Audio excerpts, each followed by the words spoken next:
up, everybody? It's your boy Jeremy Speaks, and I'm coming at y'all again today with another video.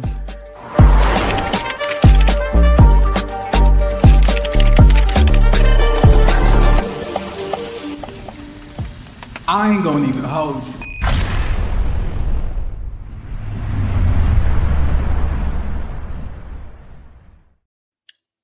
Hey, everybody. It's your boy Jeremy Speaks. Wait, let me put this down a little bit. Hold on. One more thing. Just give me 1 second. Hold on. Turn on my light in the back because it helps with everything.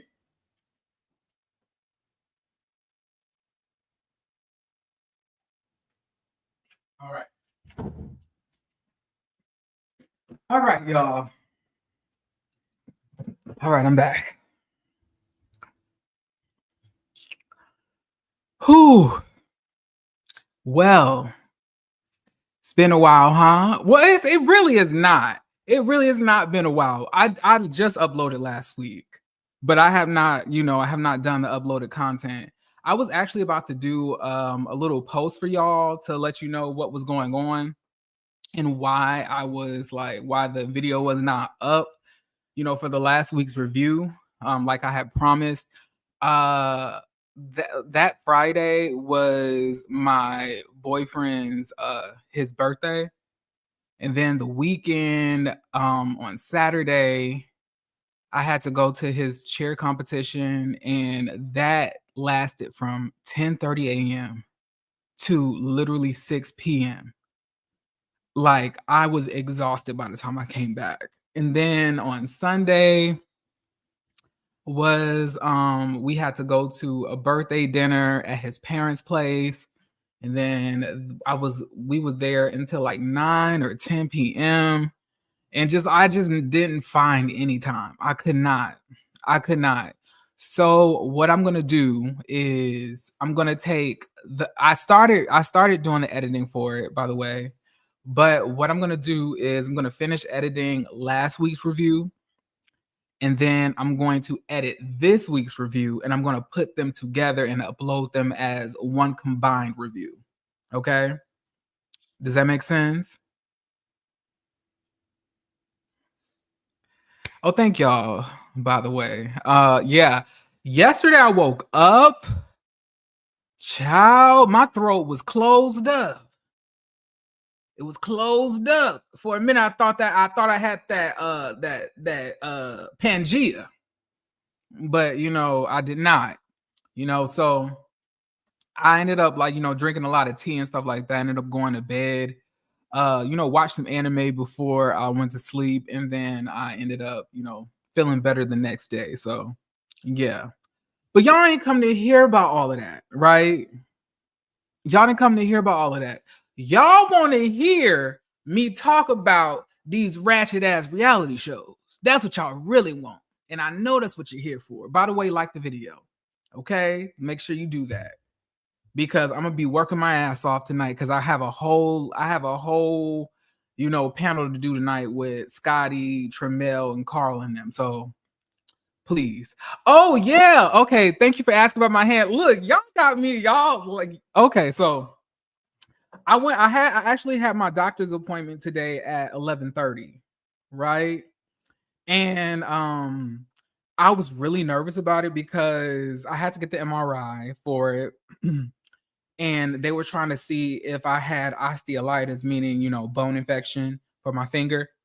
And it was getting a little bit, nervous for me, because I didn't really know how that was going to go, because after I did the MRI, it came back inconclusive. And then I had a follow-up appointment with her. And then she told me, well, we'll continue to do antibiotics, steroids, and you'll need to continue to soak in iodine, betadine, or whatever you want to call it. And we'll follow back up in a week. And then I followed back up with her today, and she gave me some really good news. She told me that my finger is healing very, very well. She told me I can start back going to the gym. Just make sure I keep it covered. And I'm really excited about that because if y'all don't know anything about me, I really love to work out. So I have not been able to go to the gym since November 15th, since this happened. So yeah, I damn near almost cried because like I've just been in this house eating my feelings away. I'm an emotional eater. Okay. So yeah, I was really happy about that. So yeah, I'm doing better. My finger is probably gonna look a little weird from this point moving forward, but it's better than nothing. You know, feel like a little piece of it is gone, if that makes any sense. But hey, what you gonna do? You can't really tell by first glance. So anyway, like I was saying, I had to fight myself, y'all, because my body was just like, don't do it today. Like, just chill, relax. You working from home. After you get off work, just clock out and watch some TV. And then I was like, you know what? No. I gotta do what I gotta do. I gotta come here for the people because the people want to hear what I gotta say. Okay. So I mustered up the strength to watch Love and Hip Hop Atlanta and Love and Marriage Huntsville, collect my notes, and then relax for the small bit of 20 minutes that I had before I had to come on here. Okay. Hold on, my boyfriend got me a little seltzer. Hold on. That's that spiked lemonade. That's that spike. That's that simply. All right. Put a one in the chat if y'all are ready to begin this. I'm going to start off with Love and Hip Hop Atlanta. Oh, hold on, y'all. I'm going to start off with Love and Hip Hop Atlanta, and then we're going to go into Love and Marriage Huntsville, okay? You already know how this operates. So just let me know if y'all ready. And in the meantime, I'll copy these tags into this live. So, you know, I make sure I get this all situated. I notice if I don't use tags, the video ain't going nowhere. If I don't use them damn tags, you got to use them damn tags, child. If you don't use them damn tags, that it may be your ass, okay? So let me do that right now, and then I'll put the I'll paste the tags in right here. Whew, okay.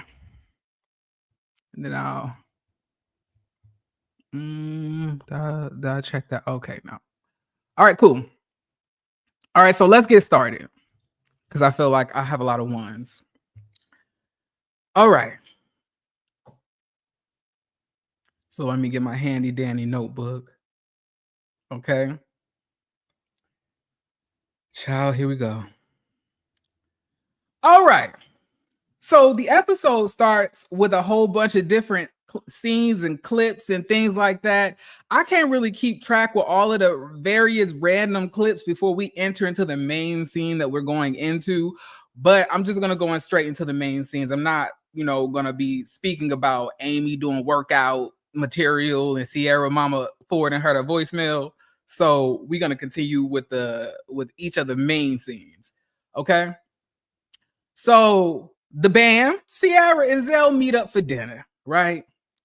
They congratulate Sierra on her marriage and they ask her if she's sad that her mama was not there. She says it is a little bit sad that her mama wasn't there. She wished that she was there, but at the end of the day, she was married and that's all that mattered. She let us know that in tandem, she's going to be throwing a larger wedding event and she's going to be inviting more people. And I was like, I bet you that wedding event, you're going to be paying for it all by yourself because that nigga looked like he got 18 felonies, but I digress. All right. So while in the midst of them having that conversation, bam, gets a phone call. Well, bam, who calling you? So in the midst of the phone call, Zel looks at the phone and it's Bambi's baby daddy. Now, why is Bam's baby daddy calling her at 11 o'clock or 12 a.m. at night? We don't know. Actually, I don't know what time it was when they met, but because Sierra said it was late, I'm just going to assume that it was 11 or 12 a.m.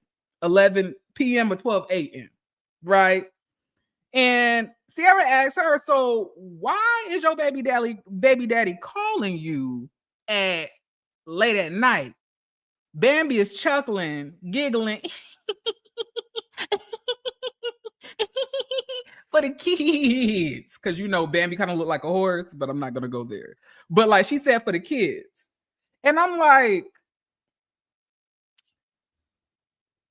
I just don't understand it. I just don't understand how y'all be letting these men play in y'all face, and then y'all want to be buddy with them. You want to facilitate a developing relationship with them.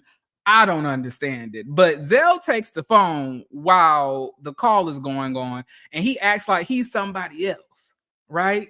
He acts like he's some nigga out there in the streets, and he put on his best trade voice. And Scrappy is like trying to figure out who that is, but then Bambi ends up taking the phone because Zel ends up breaking his character that he was trying to do. And then we get into talking about London. So Bambi tells them how London went, right? She tells them that Scrappy got into it with what's his name again, y'all? What is that? What is that rapper name again? Y'all, what is his name?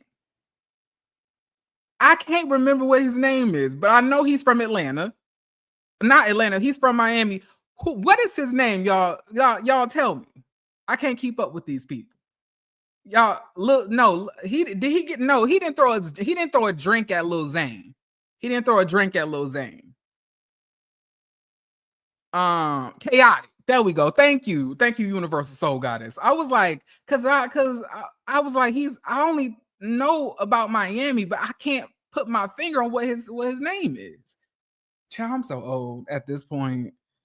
Bambi lets them know that Scrappy was out there throwing drinks like a Real Housewives of Atlanta, and they was like, throwing drinks. And Bambi said, yeah, throwing drinks. And then Bambi goes into him possibly trying to distract from the fact that he also had a baby on the way, and not trying to really talk about that after it was posed at the table.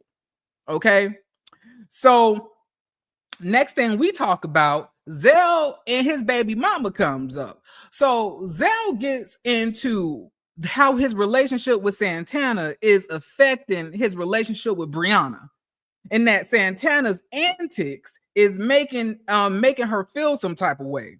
He goes into all of the backlash about Brianna being pregnant and how everybody is telling her she gonna get the HIV. And he says that that's really hurtful because not every LGBT person has HIV. Can I say that without being flagged on here? Is they gonna demonetize me? I'm trying to make sure I don't say it in case they're gonna demonetize me. Okay. So I really don't have much to say about this. Like, overall, I do think that Zel and Saucy Big Back Santana has like a lot of toxicity between them. I just don't believe anything that Zel is saying about this whole Brianna girl. I just don't think that she's pregnant. I don't think that is real. I knew from the last time when he announced that she was pregnant, I knew wasn't no baby about to come. Wasn't no baby about to arrive. Wasn't no baby about to pop out. I knew it was capped from the gate. But that's just my opinion. I could be wrong. But at the end of the day, I'm not a really huge fan of Saucy Santana like that, or Zel. I think they're both kind of unlikable. Probably Saucy is more likable than Zel. But this whole toxic ghetto hood story fantasy relationship that they're trying to portray on camera, I'm not really that too invested in it. I'm not really moved, if that makes any sense. Like, I don't believe anything that Zel has to tell me, and I think Saucy is doing the most for the cameras, and he's very, very disrespectful and way too confident about himself for how he looks. I was like, if that's not a silverback gorilla, I don't know what it is. at the end of the day, Saucy has a lot of nerve walking around in these waist trainers and these BBL bodysuits, looking like Donkey Kong with a damn waist trainer on. But at the end of the day, if he feels emboldened about how he dresses, then hey, who am I to judge? Okay, he got more money than me. He doing something right. Okay, now let's move on. So next thing we see Amy Luciani in her nostrils.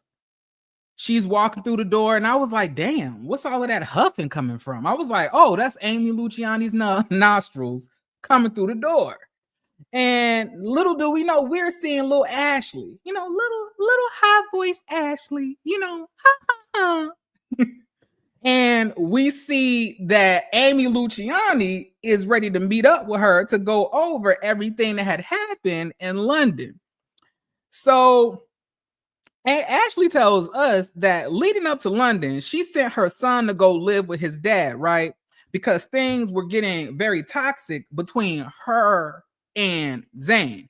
I was like, at what point do you realize if you got to send your child out of the state because you and your man ain't getting along, that maybe you shouldn't be with him?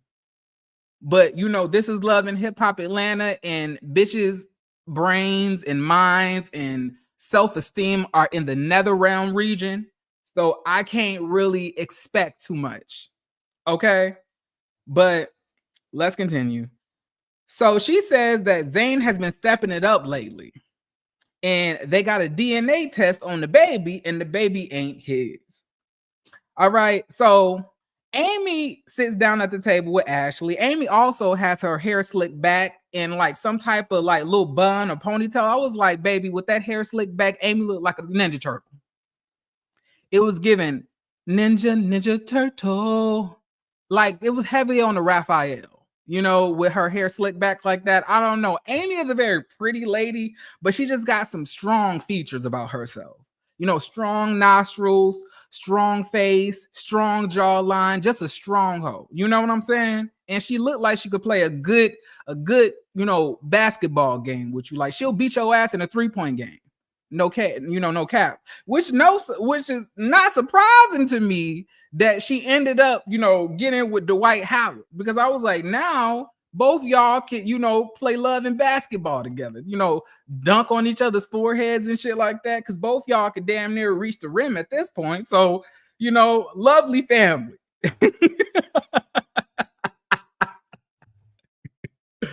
Is Amy still with? Yes, they actually got married. They actually got married and eloped, if you haven't heard. So let's continue. So Amy Luciani is in her confessionals telling us that her being a real friend, she had to meet up with Ashley and tell her everything that Zane was doing. She says that especially after Zane tried her the way that he did in London, she completely is on Ashley's side. And she gonna tell her girl everything that she saw. And I was like, are you really her friend if you trying to like make issues between them? Because it's not like you was telling her out of the kindness of your heart. It's not like you was telling her because you really cared about how she would feel. You were telling her because you got pissed off that Zane was acting cool with Scrappy after Scrappy dusted your ass off after you tried to come on to him last season. So I don't know, like, is it giving real friend or is it giving snake? And then to say, like, I'm on Ashley's side.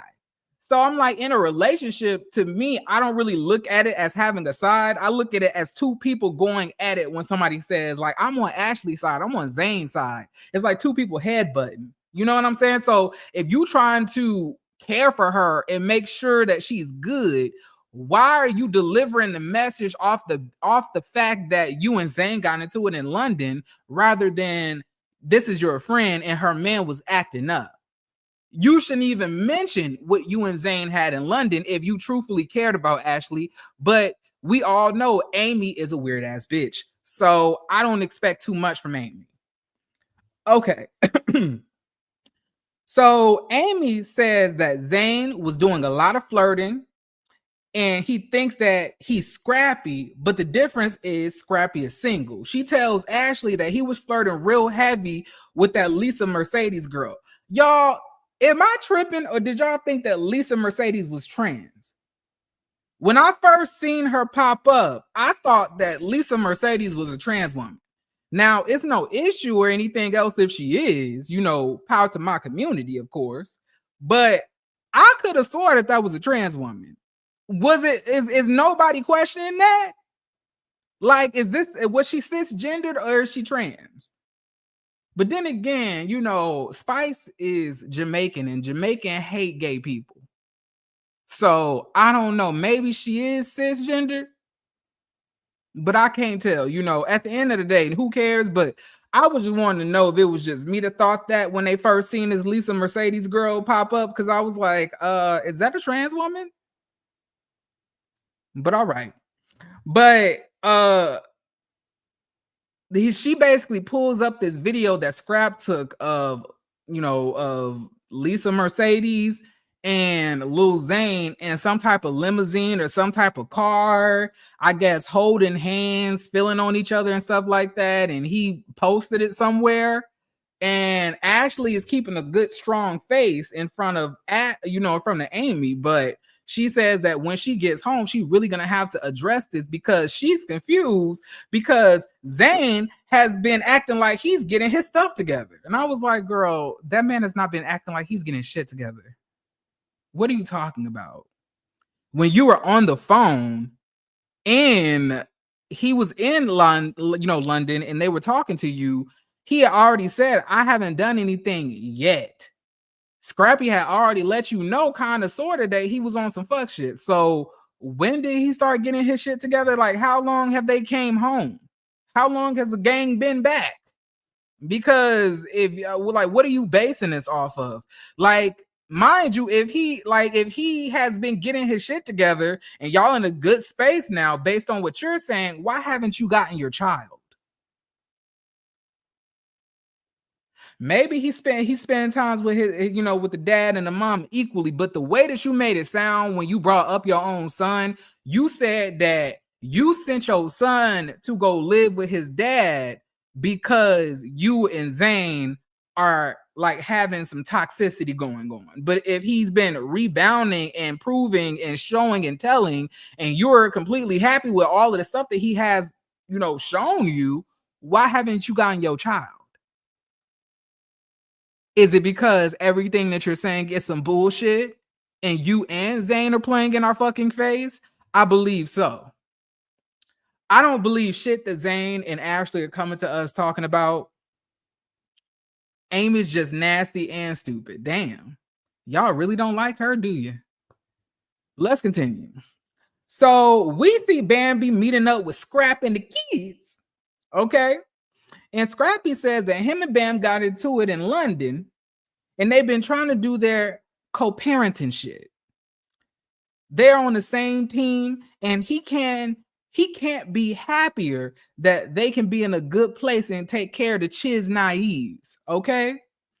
Now, as they're sitting down, Bambi asked him, like, so how is this new baby like going to change your life? He says that he hates to actually think about the baby. I was like, fuck. That's disrespectful as shit to the mom.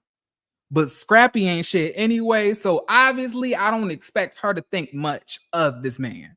But he says that he hates to think about it because he never had a baby with somebody that he was not in a relationship with. And I was like, wow, Scrap, you make it almost sound like your semen just magically busted in her pussy by itself. Like, for you to say that you don't want to think about it, you were irresponsible in that you have never had a baby with somebody that you weren't in a relationship with. You hit that bitch raw and came in her. So I can't really keep up.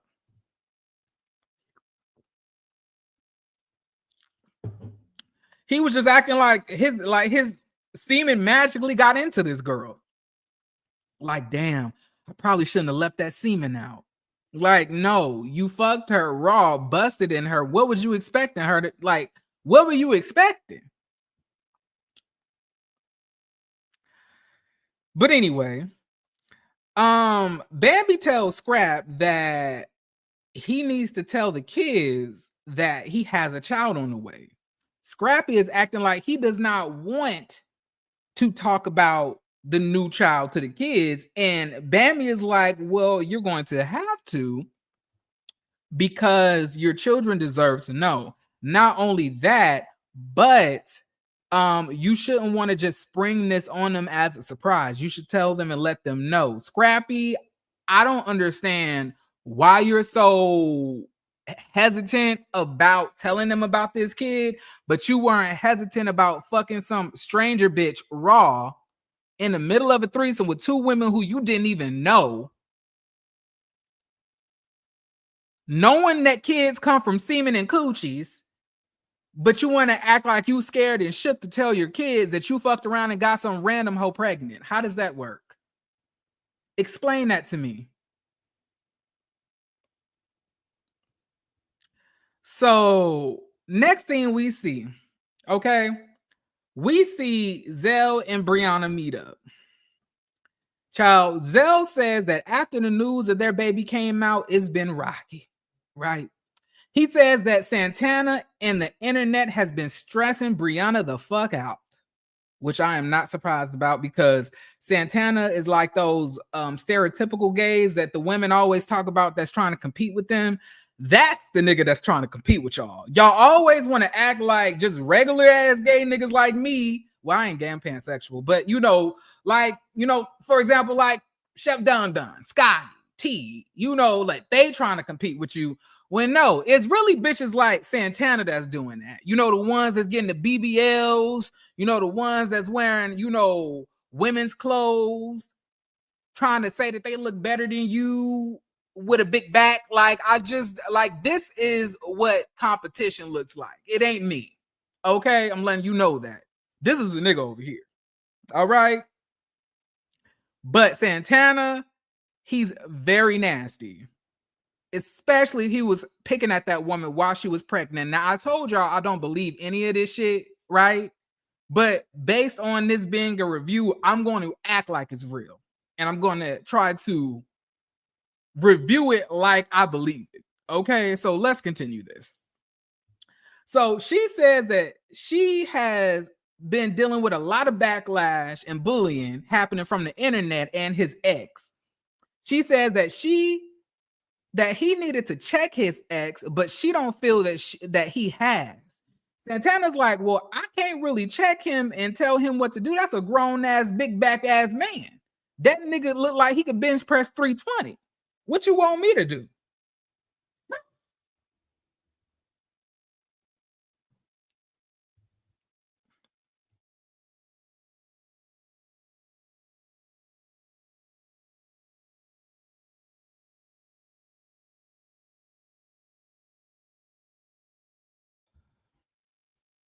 Child. But Brianna says she doesn't like to feel that she's in competition with a man with a beard and a booty, or BBL as she may be inferring. And I don't understand, so maybe this is me coming from an LGBT perspective, but I don't really see the difference. So you would rather be competing with another bitch. So my thing is, you shouldn't be competing with nobody. Nobody. You shouldn't be competing with nobody. At the end of the day, it doesn't really matter if it's a man or a woman. It matters that your man isn't faithful and you don't feel that you can trust him and that you even have to compete. That's the problem there. You shouldn't be like, I ain't competing against no man, but I can compete against a woman. At the end of the day, you shouldn't want to compete against nobody when you're in a relationship with a nigga. Like, at the end of the day, that's the main point of this. So you would rather fight a bitch instead? Like, I mean, I understand that because you don't want to fight no man, but I'm just saying, like, to me, competing, like, so you're open with competing with a woman while you're pregnant, like, that would make you feel better. Like, I don't understand this. And I really did not, I just didn't believe any of this, if I'm being honest. So Zel says that Santana is upset because he sees what they got going on. She says, but how was he able to see anything and you're not even supposed to be talking to him? Well, Brianna, that's because he's still turning that big back over all types of ways in that king size bed that they probably are sharing. Okay? He's not to be trusted. Zel is a liar, a philanderer, and a bitch ass nigga. Okay? So she tells him, you know, all of this stress really had me, you know, was scared I was gonna lose the baby. And actually, the baby is gone. The baby gone. And I was like, what? Now, mind you, I already didn't believe this, okay? But it's the way that she just said the baby is gone. I was like, is that the way you said? Like, is that it? Like, it was no emotion behind it. It was like it was nothing behind that. And then she just sat there blank face. He's wondering, well, why you didn't tell me? Like, why you didn't let me know? Like, don't you think that you should have picked up the phone and called me? And like Brianna brings up, Lou, I already told you that my pregnancy was gonna be high risk. Girl, what the fuck does that have to do with anything? That does not even that does not even make a lick of fucking sense. Like, if you're pregnant and you have a high risk pregnancy, if you lose the baby, you should call the person who you're having the baby with. You're acting like because you warned him that it was a high risk pregnancy that you didn't have to tell him if you lost the baby. That didn't make no motherfucking sense. Like, did y'all even think about this shit before y'all tried to bring this shit to the cameras? And if I'm going with this being real, I'm going to assume that you didn't lose the baby. You just went to go get an abortion.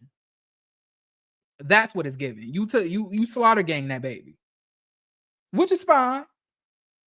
It's your body, your choice. I'm not mad at it, but I'm just saying, like, I don't believe you lost no baby. I don't believe that, girl. You didn't. It wasn't given that you lost the baby. Y'all, in the midst of all of this happening, Zel is getting up and he begins to walk to the car and leaving her in this park or whatever this wooded area is. So he leaves her there, get in the car crying, y'all, bawling.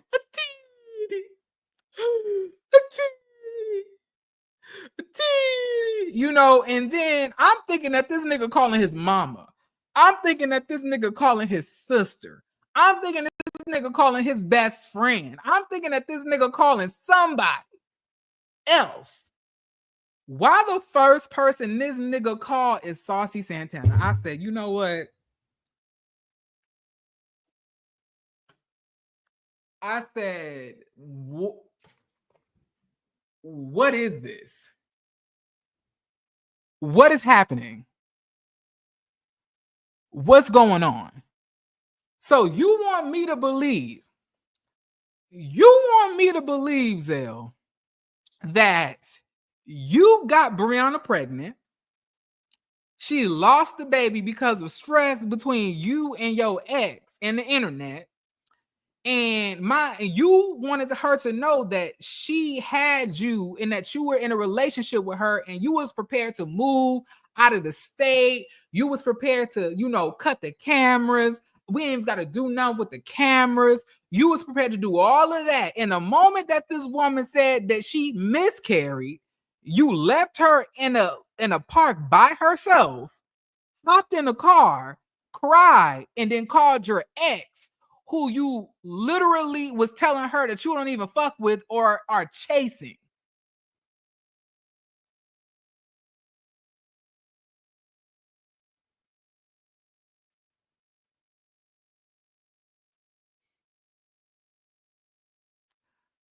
What the fuck is going on? Like, Mona, where the fuck is Mona? Mona Scott Young. Where is Mona?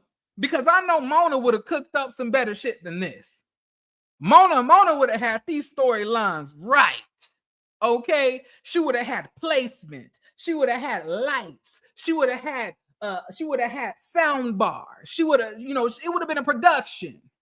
I don't know what the fuck this was, but Zel is on the phone with Saucy, crying. Like, mind you, he called Saucy, y'all. That is so weird to me. Like that's weird to me. Now, me personally, if I lost somebody, I'm not calling nobody and just crying and not saying anything. So he calls Saucy. Saucy picks up. This nigga.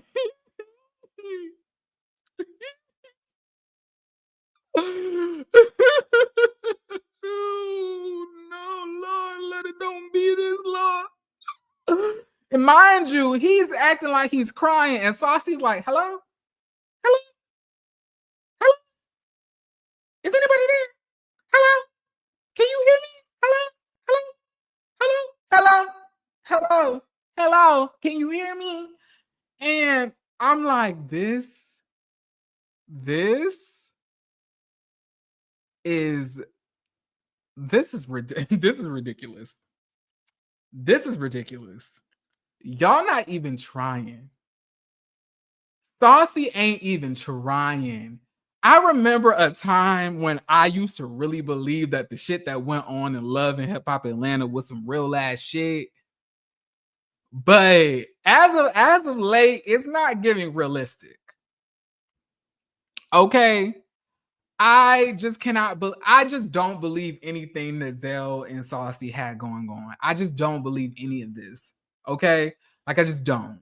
So somehow, in the midst of him basically bawling, completely breaking down on the phone, he is somehow able to manage up the gall to have an argument with Saucy Santana. Right after he lost his baby.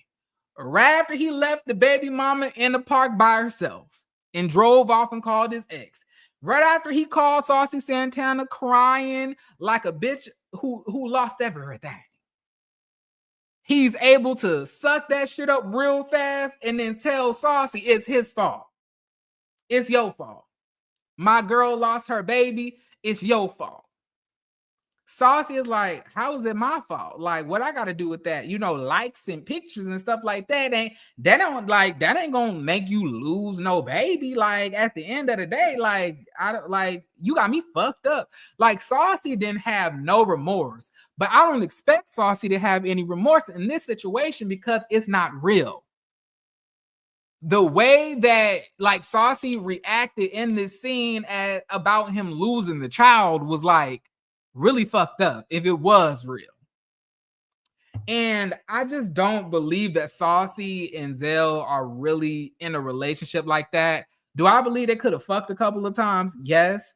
Do I believe that Zel is head over heels for Saucy Santana and Zel is just so gone off of him that he just can't help himself and he just running behind him?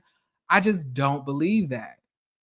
I just don't believe that. I just don't. I don't. You saw their tape. A tape? Child, it's giving grudge. You're going to die in 7 days. A tape? I don't even want to hear that word in this live regarding those two people. I don't tape and them shouldn't be in the same sentence. Okay. Y'all disgust me sometimes. But anyway, let's move on. So we at Mama D's house. All right. Mama D has invited Shakira over. If y'all don't know who Shakira is the random bitch that Scrappy got pregnant. Right. And she invites Shakira over. Shakira's sitting down and Shakira asks Mama D, does Scrap know I'm over here? Does Scrap know that you invited me out here? And she says, no. Kira says that, actually, I got to go see Scrap. Zel got an OnlyFans. I do know Zel got an OnlyFans. I've seen one video with him and Zaddy Corvinas.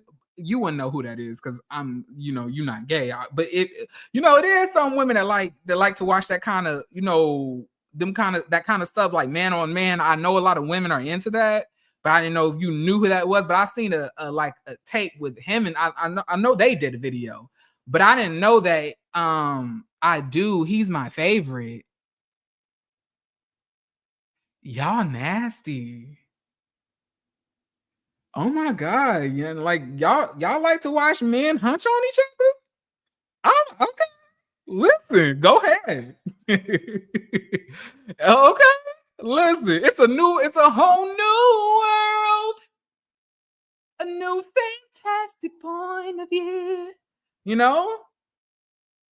Fat Rabbit, y'all be watching these niggas get slutted. Stop. Oh my god. This is taking a weird trajectory. What is going on?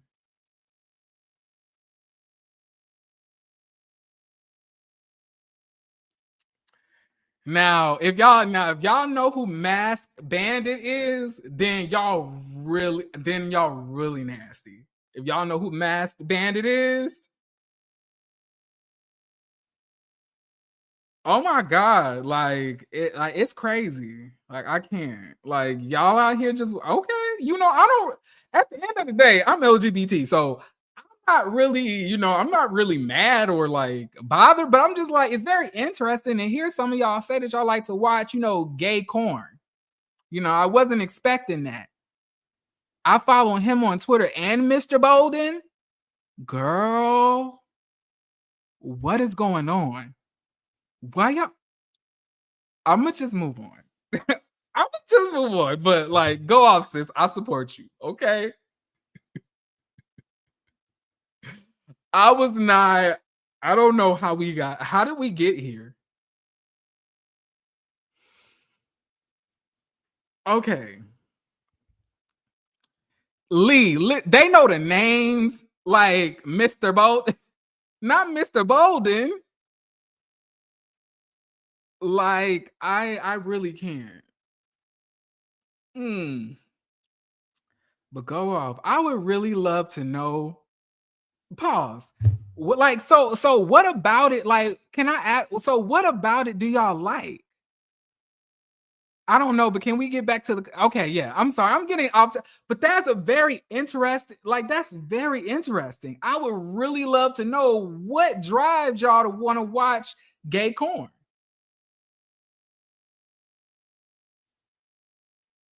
Not yeah, they out here watching man on man. But I do believe, but that's because I'm also LGBT. But like, gay sex is beautiful. I think that woman on woman is beautiful. I think that man on man is beautiful. I love man woman man or man man woman. I love all I love when people are able to be sexually free and be honest and completely transparent about what they like and don't like. So, this is a supportive page. This is a safe space for anybody. Okay.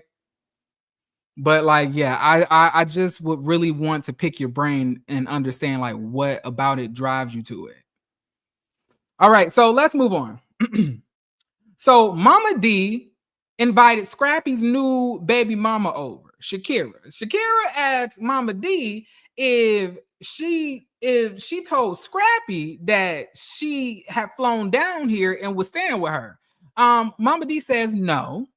And then Shakira says that she actually needs to talk to Scrappy while she's out here anyway. So somehow we got into basically Mama D saying some weird stuff about not seeing Scrappy's penis since he was 2 years old. And if you ask me, she sounded very salty about it. Like she wants to see what it's like, what it's giving. And I was just very uncomfortable. I was very, very uncomfortable.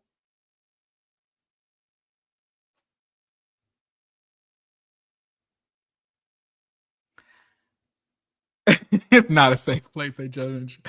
Y'all, can we please remain on topic?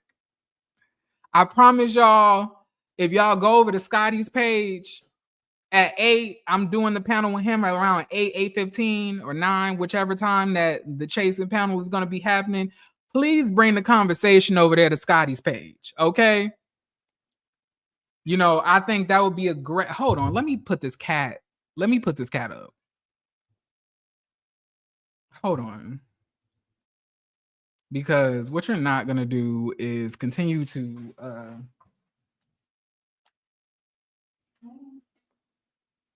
come on, let's go. Yes. Yes. My bad.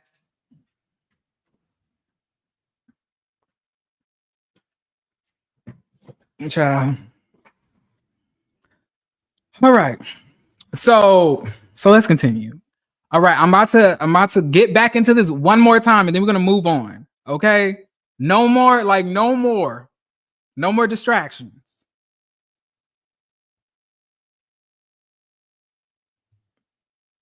All right, so like I said,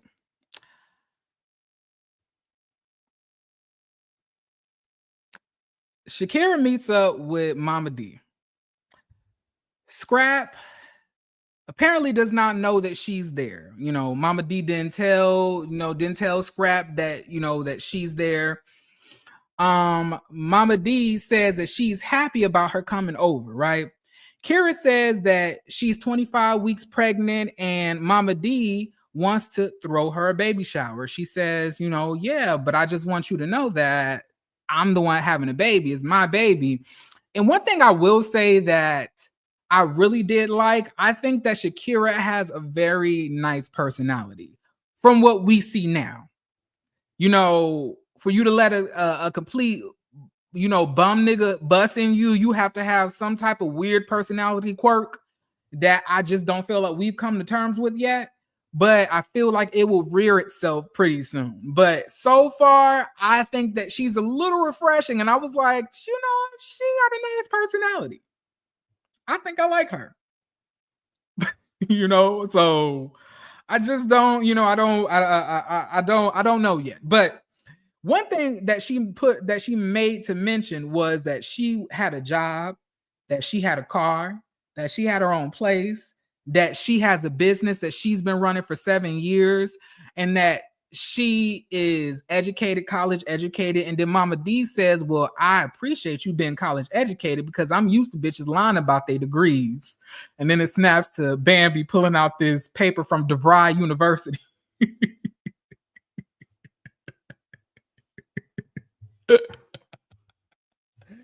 Her Everest University certificate.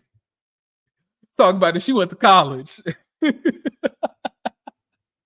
But like, that's just jokes, of course. But I don't know why Mama D is continuously acting like Bambi did not go to college. She literally pulled it out. Y'all always talking about sex, especially Tremel and Carl. I'm really not talking about sex like that.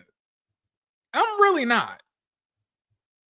At least not anymore. Like I've really calmed down a lot. I really try my best to respect my relationship and not talk about things that I don't think my man would be comfortable with me discussing. And that,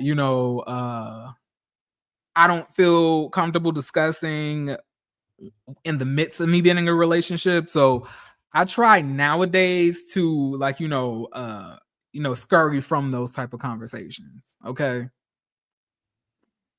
But let's move on, child. So Ashley is with Zane. Zane is in the studio. I was like, girl, what are you in the studio doing? Like, what is you in the studio doing besides not fucking working?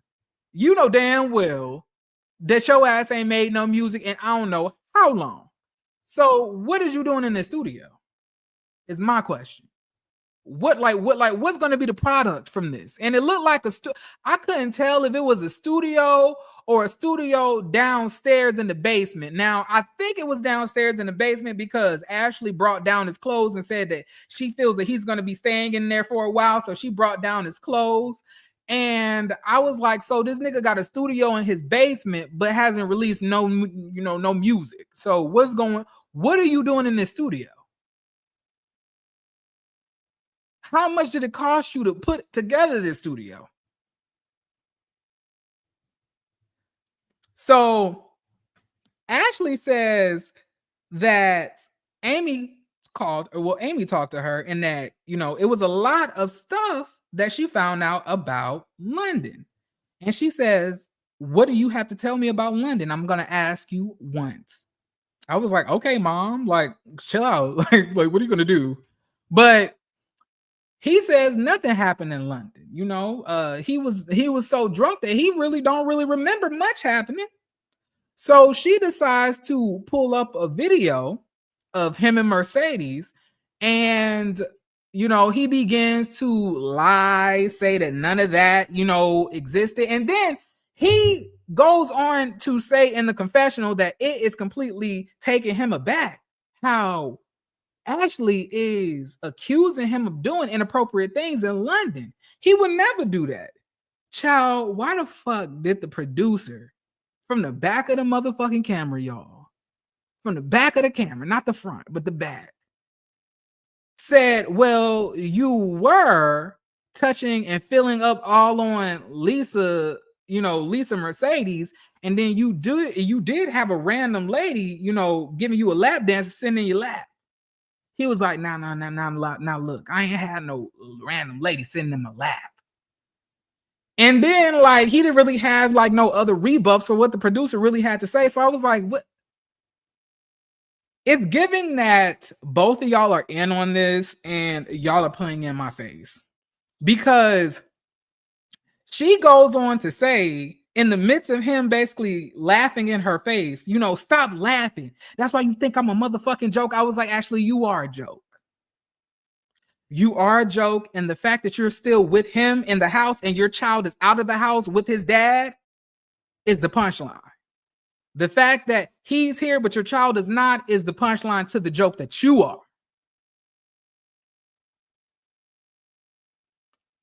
And then in the midst of all of that, y'all, let me pull up my notes. Zane calls Scrappy. Zane calls Scrappy, y'all, and he is yelling at him about basically leaving the video up. He was like, "Man, I told you to put that video down, bruh." Somehow Ashley comes out of nowhere back into the room and says, yeah, like I said, he's gonna be single just like you, divorced just like you. And I was like, are you? I was like, who are you mad at? I was like, why are you throwing shade at Scrappy? He ain't got nothing to do with this. I was like, don't be throwing shade at my situation because your man don't know how to keep his dick in the house. Like, at the end of the day, that has nothing to do with me. Child, in the midst of all of this happening, why the fuck did Lil Zane start to go in on Amy? He says that he could fuck Amy if he wanted to. That Ashley shouldn't be taking no relationship advice from no single woman. Act like how Amy ain't got no man, this and that, this and that, and that Amy ain't got no man. I was like, well, what's the point of even having a fucking man if they're gonna treat you like you treating her? I was like, no, like, you bitches are not the fucking prize. Like, why the fuck do you think that the fucking pinnacle of somebody's motherfucking life is them having a fucking man, having you? So you trying to tell me you think that you the best thing that ever happened in Ashley's life? A fucking 40-year-old nigga with plaits? Are you fucking serious, nigga? I'm like, this, like, what the fuck does her having a man have to do with anything? And he tells her, y'all, and this is what really blew me. He was like, you need to stop listening to Amy. You need to go talk to Rashida. Baby, if that did not piss Ashley the fuck off, like, she was like, are you fucking serious? Are you fucking serious? Go talk to Rashida? Are you fucking serious? Is it because you out here acting like Kirk? Like, Rashida, I just want you to know that nobody really fucks with you like that. Nobody is really out here really wanting your relationship advice. Like, it's the fact that she felt so disrespected for him to even say your name on a list of people that she needed to talk to about her relationship. Like, bitches don't respect you or your relationship at all, Rashida. Like, you really are a joke. Like, you really are a joke, and you really do rap like Shawty Low. Like, at the end of the day, like, before this scene happened, I really did think that maybe people in Atlanta was like really delusional and really looking at you as like some type of relationship expert, because that's what bitches always are acting like. But this let me know that no. What really is going on is the fact that you're desperate and you and your man need this money. So the producers are going to prop you up because you are going to continuously let yourself get embarrassed like nobody else does. Like, I could not believe the level of disrespect that she felt when that man told her to go talk to Rashida. Because we all know what that means, right? We all know that Rashida doesn't get no respect in her marriage. Rashida don't respect herself. So basically, you're telling me to go learn how to get cheated on in peace. That's what you telling me at this point, right? So after all of that transpires, we go to the next scene, y'all. Ciao. So happy this is almost over. So we go to the next scene, and we see Shakira meet up with Scrap.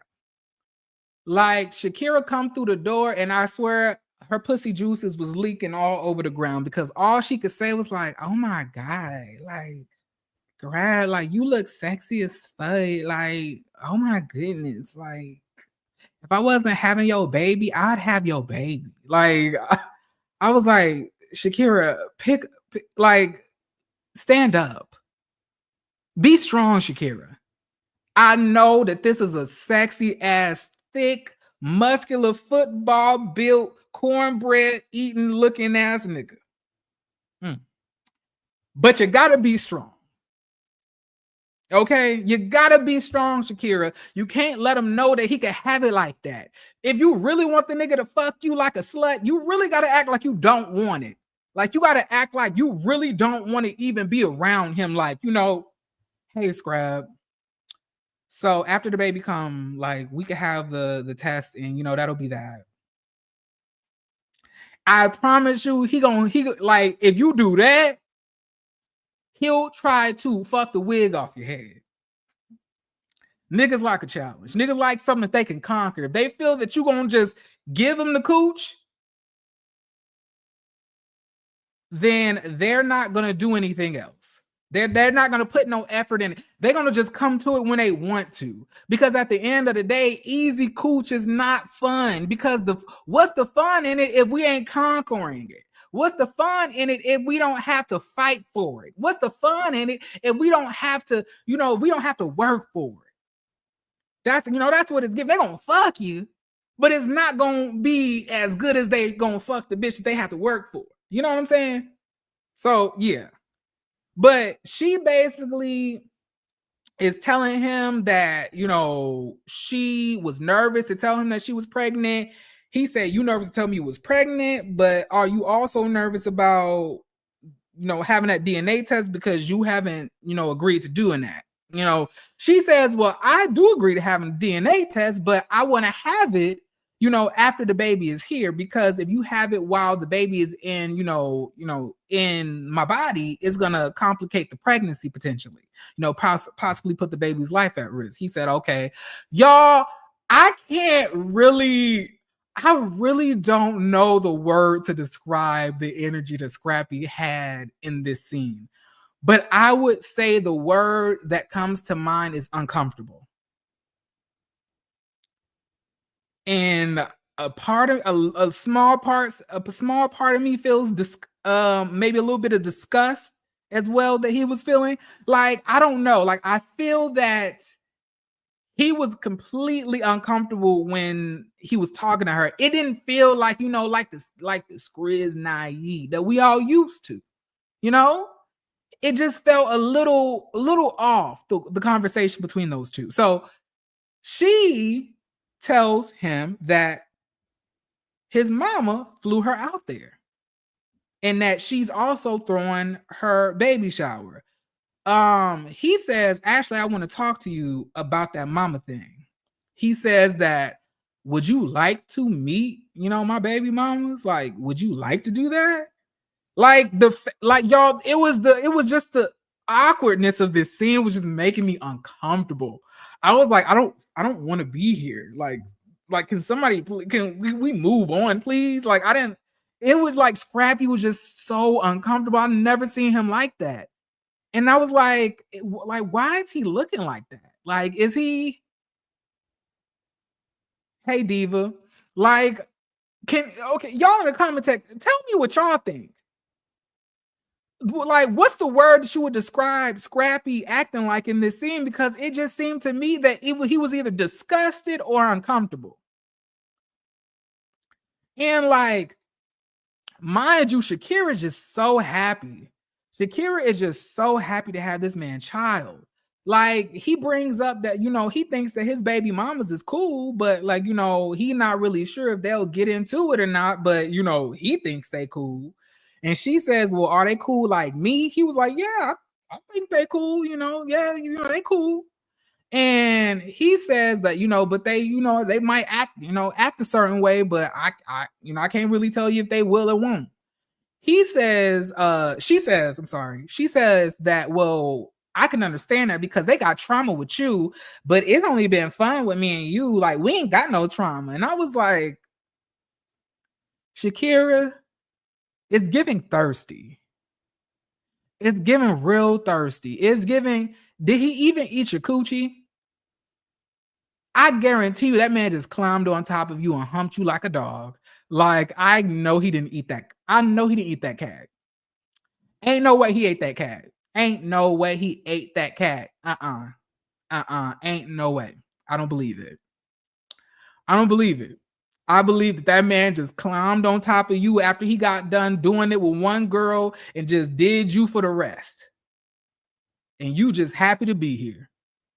Now, you got a cool personality, girl, but like, you look real thirsty. And Scrappy is not playing, is not really giving you any type of leeway either, because Scrappy is in the confessionals telling us, y'all, Scrappy told us that he didn't even mean to get her pregnant. He says that he didn't even have a threesome for real. He said he got done hitting one bitch, sent her out the door, and then he ended up fucking her last, and she was just happened to be, the finisher. I was like, oh my God. Fuck. Y'all, I was like, that is so embarrassing. I would die if a nigga said that about me. Oh my goodness. That man literally just said, like, you just was at the finish line and I just busted you. Oops. Like, I was like, oh my God. Like, I was like, is she gonna feel some type of way about him saying this? But I was like, probably not, because like he then says in the confessionals, he giggles and says, I'm pretty sure that Kira would like us to have a co-parenting with benefits relationship. But I'm single right now, so I'm not really tied down to anybody, so who knows what the future will hold. I was like, wow.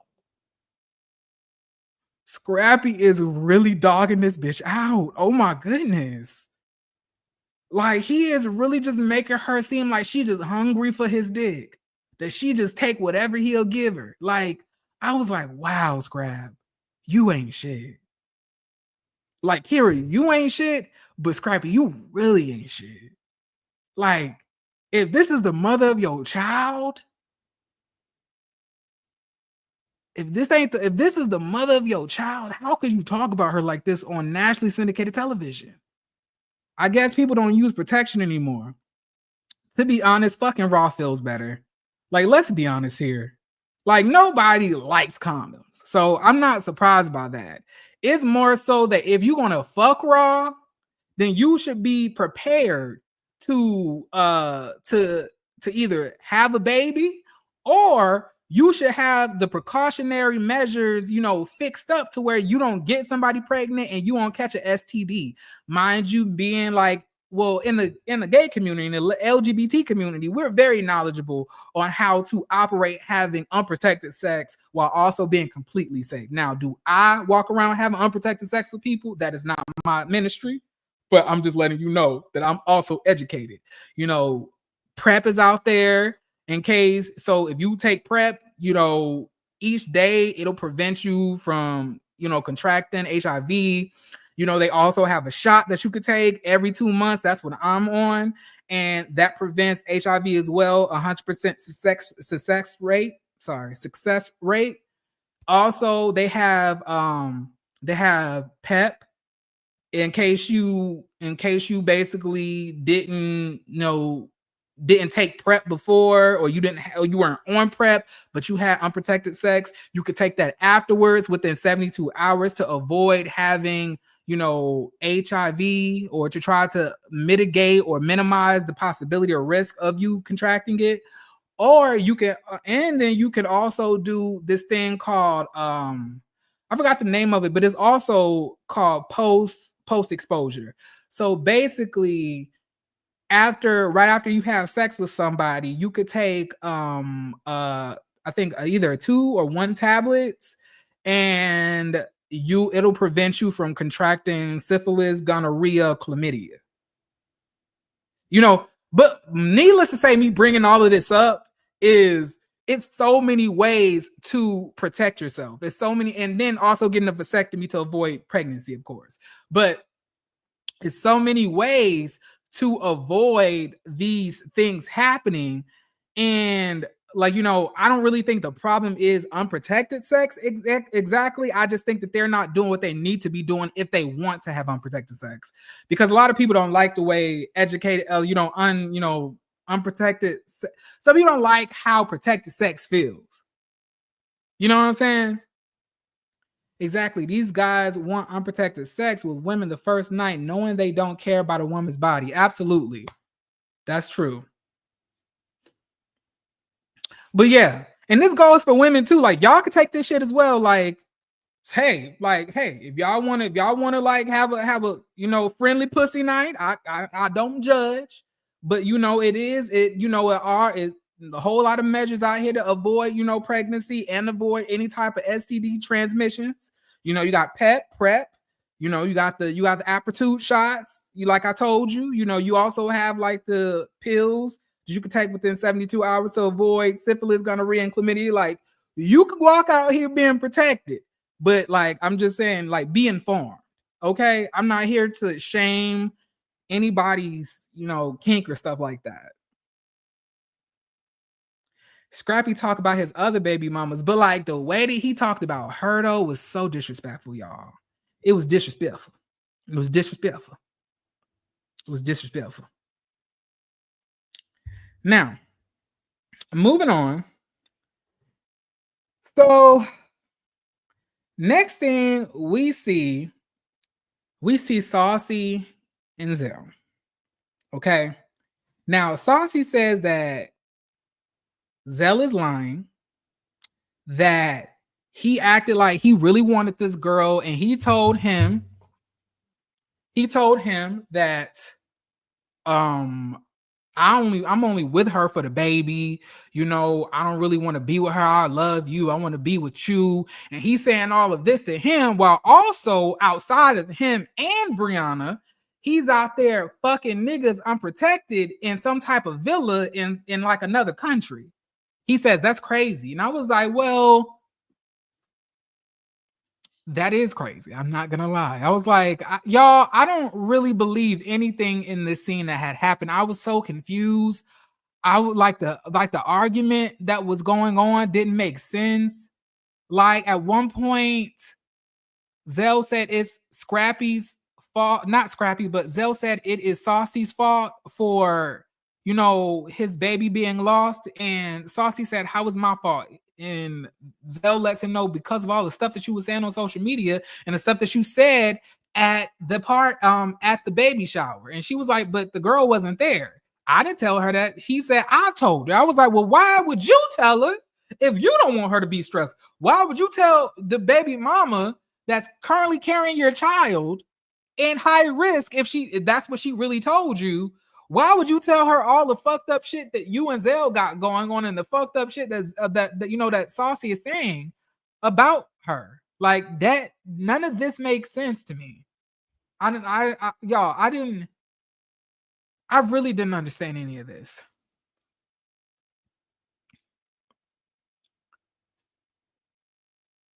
And so, like, long story short, like Zel ends up getting up and leaving and going towards the car. Saucy is following him and saying, like, just be real. Just be real. See, you should have been honest with her and let her know that you was still in love with a bad bitch. And that's why you got her all upset and hurt. And then in the confessional, Saucy tells us, y'all.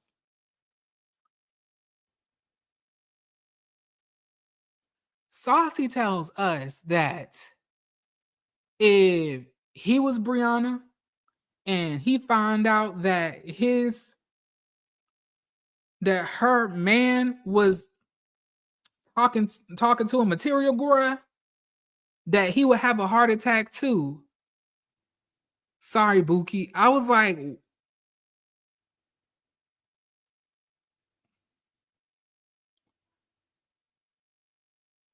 I don't have nothing for this. Child, they go to the car and Zel gets into the car. Saucy is getting pushed back by the security.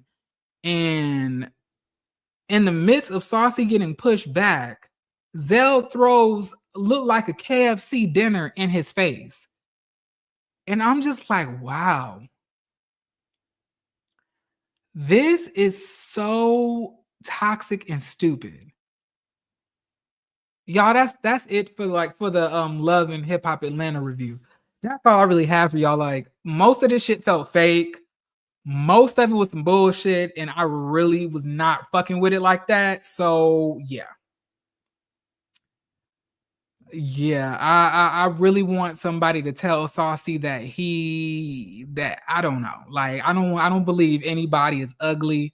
Everybody is beautiful, in whether, if we believe it or not. Beauty's in the eye of the beholder. Okay, it's in the eye of the beholder. So I'ma just not try to roast Saucy for how I think he looks, because some other person may feel that I'm an ugly bitch too. So it is what it is. You can't really call somebody ugly or not, I guess. But child, that was a lot. All right, so I'm gonna take about a minute break, and then we're gonna be back with Love and Marriage Huntsville. Y'all get yourselves together, get your water, get your snacks, because it's gonna be a long ass review. Now this, I did feel some type of way about. Okay, so let's continue. All right, so I'll be back in about a minute or so, and I'll see y'all when I get back. So in the meantime, it would be very, very nice for y'all to like the video. Okay, please like the video. I would appreciate that. Okay.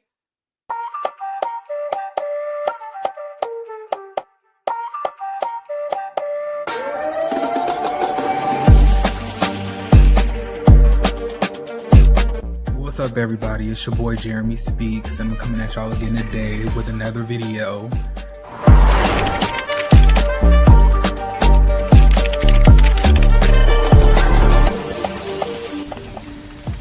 I ain't gonna even hold you.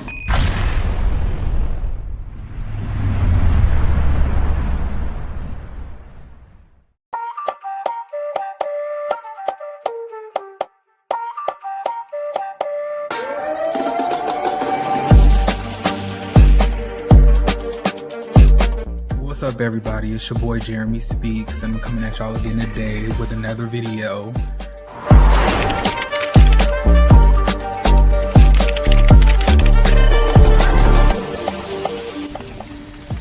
I ain't gonna even hold you.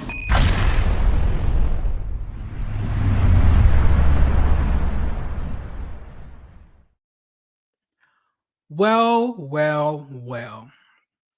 We here. Love and Marriage Huntsville season, I don't know, finale.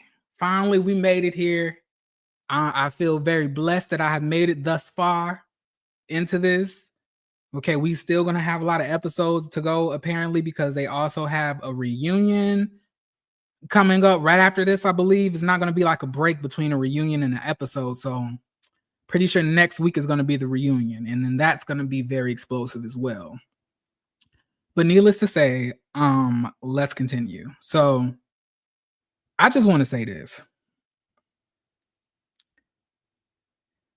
You bitches stay having male name in your mouth.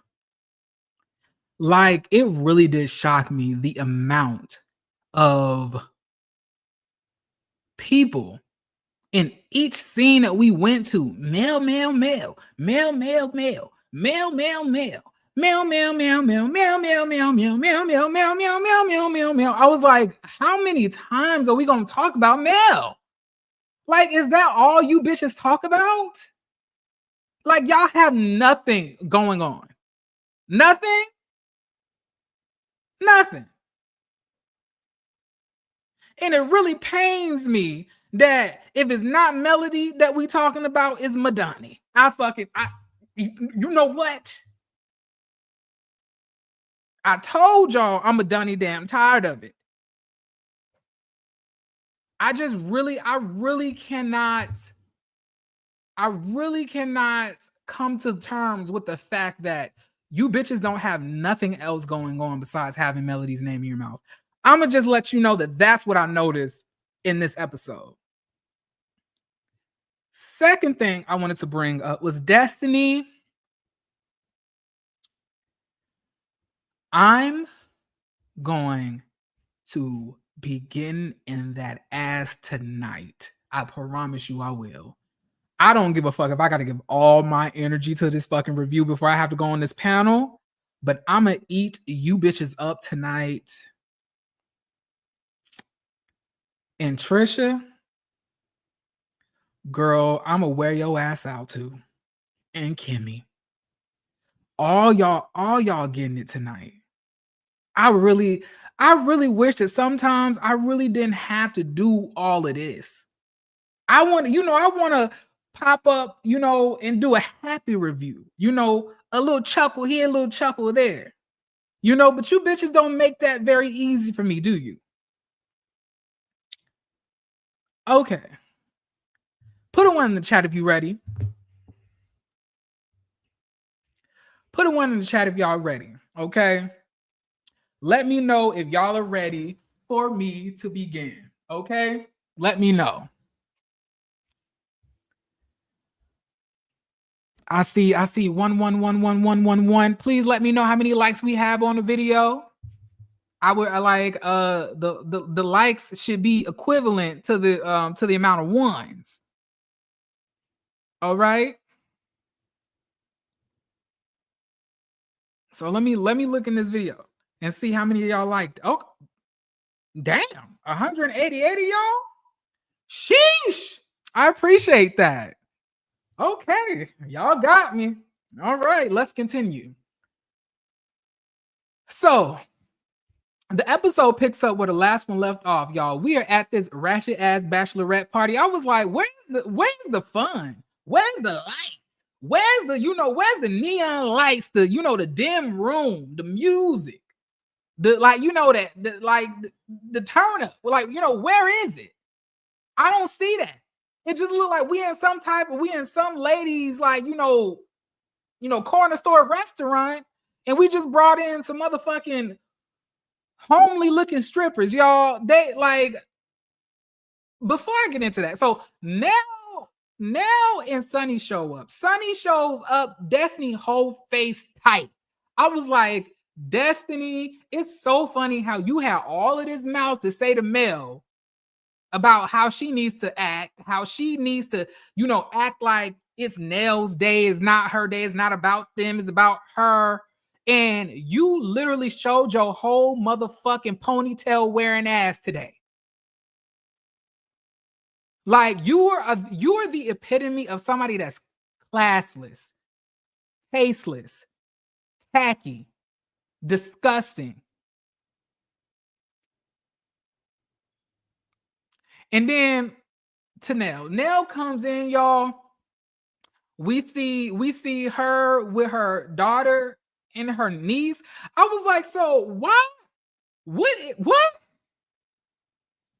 Now, y'all, I don't know. Me personally, and maybe because I ain't got no kids, but I just don't think that I would want to go to my bachelor party with my son.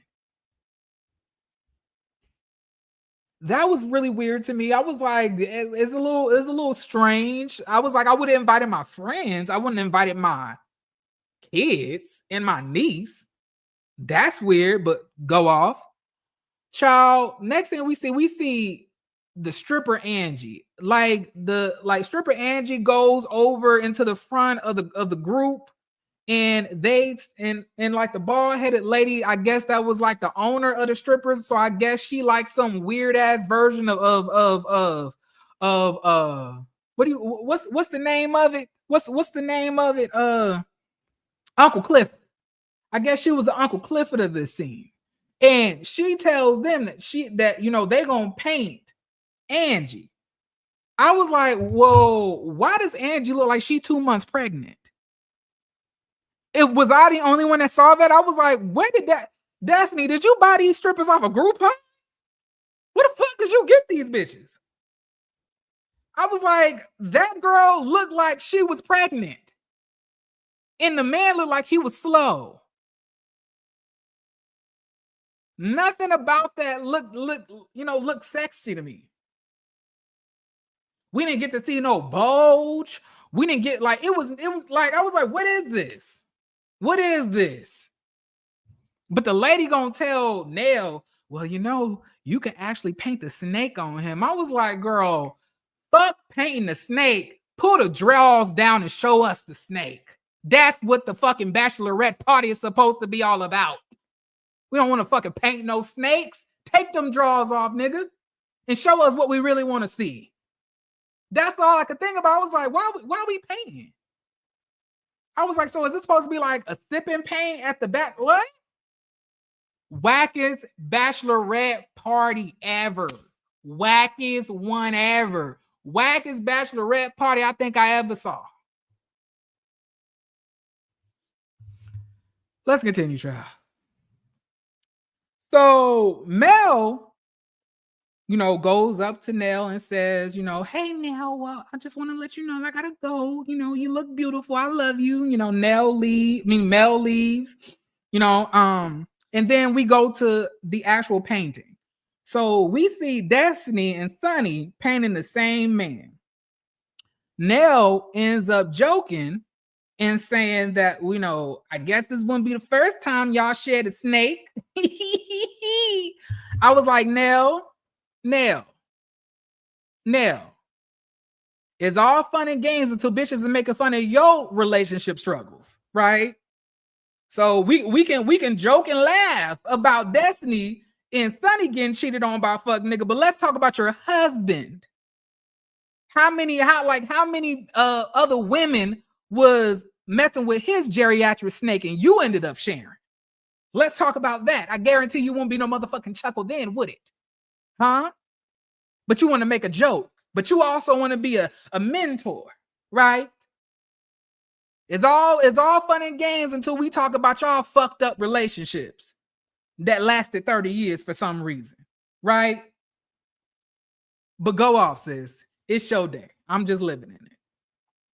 All right, so they ended up, separating, and Tisha goes up to Sunny and asks Sunny, so how you doing? Sunny says, I'm good. How are you? Tisha said, I'm doing well. In the midst of them talking,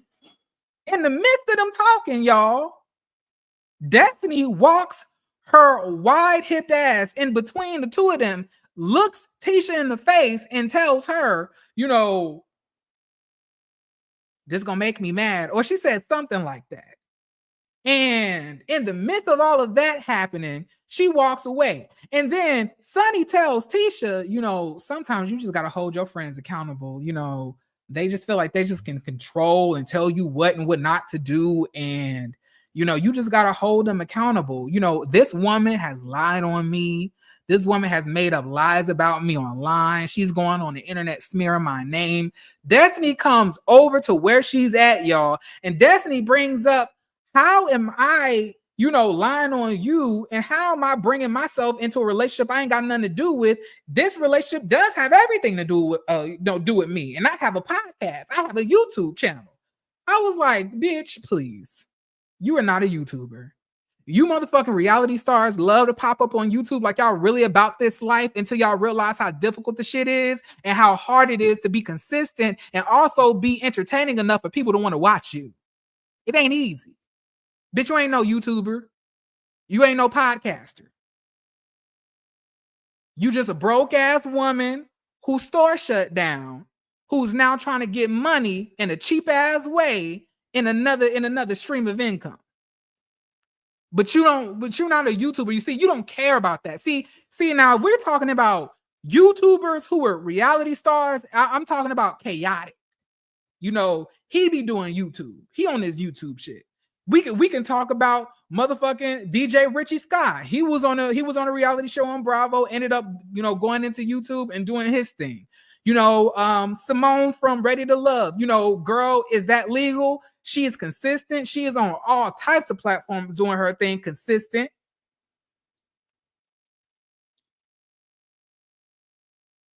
But you, no. And then she tells her, well, it's really fucked up for you to bring up the paternity of my child. So apparently, Sonny said on Instagram, like in her stories, I guess she put some type of photo of Maury Povich on and said, don't make me expose the real reason why he left you. And Destiny feels some type of way about that.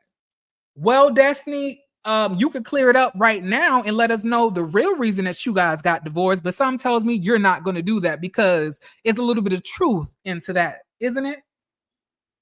And let's be clear, she's not the first person to bring that up, and she definitely won't be the last because I'm gonna be talking about that shit to the day I die. Okay, so at the end of the day, it really doesn't even matter because we already thought you was cheating and fucking on your niggas anyway. Because let's be clear here, why is it that you be knowing all of these niggas for the same amount of time? I knew him for 15 years. I knew him for 15 years. I knew Moses 15 years. I knew Martell for 15 years. I knew LeBear since we was kids since 15 years. So at what point were these niggas interlocking? Like, so you were married, but you were really good friends with Moses during all of this time and Martell? But you and Martell are brothers, but in the beginning, you only really knew him for real through LeBear. Like, at the end of the day, it's okay, Destiny, to admit that you may have community pussy, and that's fine. You know, it's not wrong with a little friendly cooch. I at one point had a little friendly box myself. You know, you know, we all have a whole moment, you know, here and there. But for you to continue to lie to everybody and try to 15 years, and after 18 kids, he found out he wasn't his, like. It's giving hell no. It's giving no, Destiny. But let's continue. But she says, you know, and I pray one day you have a child because then you will understand why I haven't dog walked you. I was like, bitch, do it. I was like, I don't like when you hoes want to sit here and act like y'all can whoop somebody's ass or y'all gonna beat somebody's ass and y'all don't do it. If you say you're gonna do it, then do it. If you're gonna hit the bitch, hit the bitch. If you're gonna get upset, shake shit, yell and scream and shit like that, then do that. Ain't nobody stopping you. The only thing that's standing between you and her are opportunity and space. She ain't pregnant.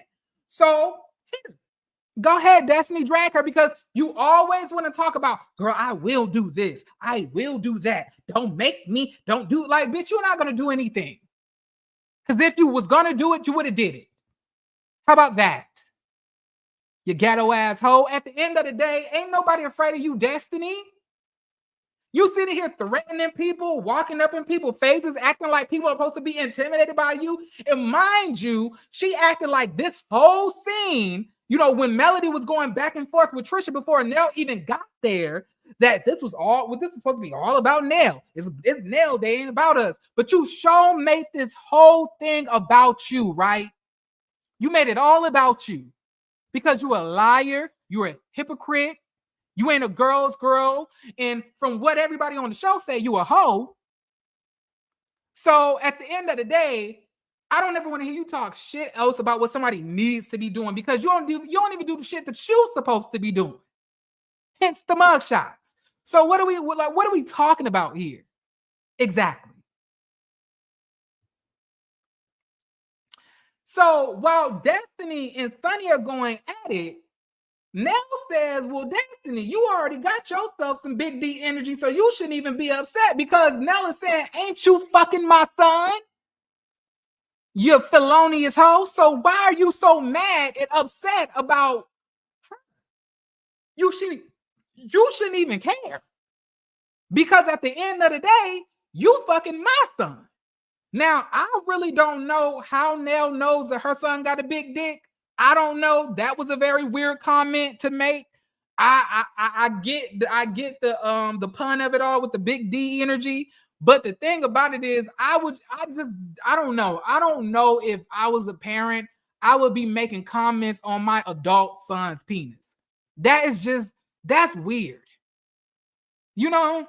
But hey, it is what it is. I can't y'all people be wanting to fuck your sons and stuff like that. So I don't know. But let's continue. So Destiny storms out of the event, right? She walks outside, I guess, to get her air, right? And Tisha follows up behind her. And then Destiny is like, you know, talking about how she's upset that she's here. Like, why are you here? Why are you here? Girl, why are you here? Why are you here? Destiny, why are you here? You ain't from Huntsville either. Let you tell it. You from motherfucking St. Louis, Tennessee, Nashville, Detroit. Like, you've been all over the motherfucking place. But let you tell it. Sunny shouldn't be here. Like, why is she here? And then it's so weird. It's so weird to me that you're talking about why is she here? Why is she here? But you don't have no problem trying to parade Martell around Melody when you know that they have a restraining order open in their case. Like, you know that. But you don't have no problem dragging that nigga around. Why ain't you asking him why he here? And then, y'all, this shit really triggered the fuck out of me. This really triggered the shit out of me. Like, she walked up in Tisha's face and said, girl, I will drag her. I will drag her. I was like, Destiny, you are just so immature. Just so childish. Just don't know a proper way to express your feelings, to express your anger. You go into petty insults and trying to like want to fight people, but not really trying to fight, because if you really wanted to fight, you would have really fought. But you get what I'm saying? So like, we're just over it. And Tisha, for you to let that bitch get in your face like that, I don't even give a fuck if she was talking about Sunny or not. Bitch, get out of my face. I'm not Sunny. That's the one you mad at. I'm gonna need you to back up, give me 50 feet. Make some room, ho. Keep 100 feet away. When I pull up, we a fleet away. You ain't on my throne, ain't even a seat away. You know? Back the fuck up. Because let that Kanakalon ponytail whip my face and give me an allergic reaction, bitch, we gonna be fighting. Now, Tisha says that, so you gonna just let this girl run you out of this event and run you up out of here? Destiny says, I'm not going anywhere. I just needed to go out here to, to take my breath. Take a breath. And then we see Tisha say in the confessional, y'all, Y'all, we see Tisha say in the confessional, she says that I just really think that we should just stop inviting Sunny to places if she's just going to continue to act like this. Like, you know, obviously it bothers Destiny, so maybe we should just stop inviting her to places. Knock, knock, knock. Am I crazy? So wait a minute.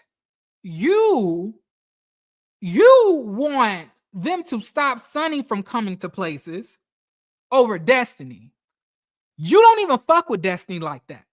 Last time you and Destiny met up, she literally brought a nigga in and just sat him down. And this is the same man that was calling you all types of sluts and bitches and also saying that you got sex tapes and his niggas didn't hit you raw and all of this other stuff. But this is the one you trying to stand up for and ban Sunny over. And you still have not even said why is Martell still on the show.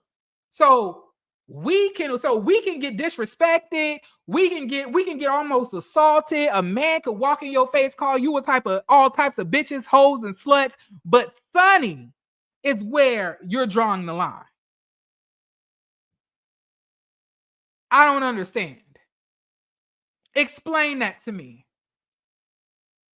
You should have that same energy for Destiny when she brought Martell to y'all dinner. Right after he called you all types of bitches and sluts at her event that she left you at, mind you, while he was going in on you. You know, your friend who you want to ban Sunny off the cast for didn't even speak up for you.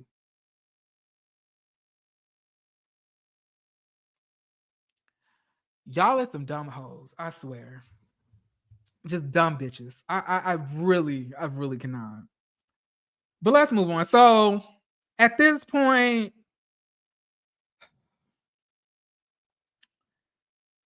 we are at Nell's vow renewal preparation. So Nell is in the dressing room getting ready for her vow renewal, right? We see Nell and her, I guess she twisted her ankle and her ankle swollen. That shit looked like a ham hock. I was like, that shit looked like a fucking ham hock. That shit looked like straight up 20 pounds of back fat. I was like, damn, that ankle is big as shit, right?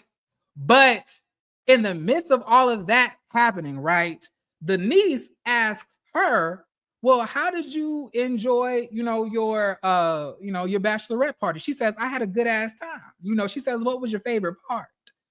And she says, painting that snake on that man. I know with your father, but painting that snake. I was like, girl, Nell be acting like she ain't never been out the house.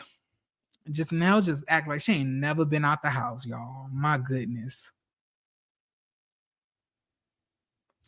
Now, the daughter brings up, well, what about Destiny? Like, what do you think about her getting into it with Sunny? Like, why you so mad at Sunny? I mean, she did eat her up, though. No shade. Like, she ate her up.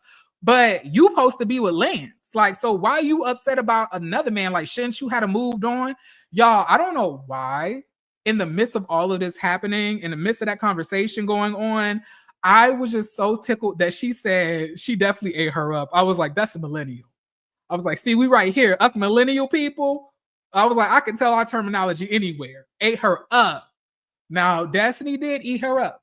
She definitely did. Not gonna lie. But at the end of the day, that don't mean anything. Okay? Now, in the midst of that conversation happening, Nell says, well, I don't really think that Destiny was upset that Sunny is with Moses, but I think that she was more upset about her friend being somebody that slept with her man and then also is getting invited around to each place. I think that's more so what it is. The daughter's like, okay, yeah, because they already think Destiny is a hoe anyway. Truthfully, everybody does. That's why whenever you see your son, you better hide Destiny. Because that cougar pussy is out there roaring around the city. Okay? So let's move on. So in the midst of all of that happening, right? apparently earlier she called Chris to come and give her a wrap or bring a wrap for her ankle or whatever like that. Y'all, Chris comes into this fucking room. Y'all, Chris comes into the fucking room in this blue button up, like some weird material and some blue slacks. I was like, this nigga looked like he just won first place in a motherfucking Chicago two-step competition. What is going on? I was like, Chris, you don't have to wear everything out of Burlington's Coat Factory. You really don't. You can mix it up a little bit. Every outfit don't need to be sponsored by Burlington's Coat Factory. It does not need to be. I promise you that. It's okay to mix it up a little bit.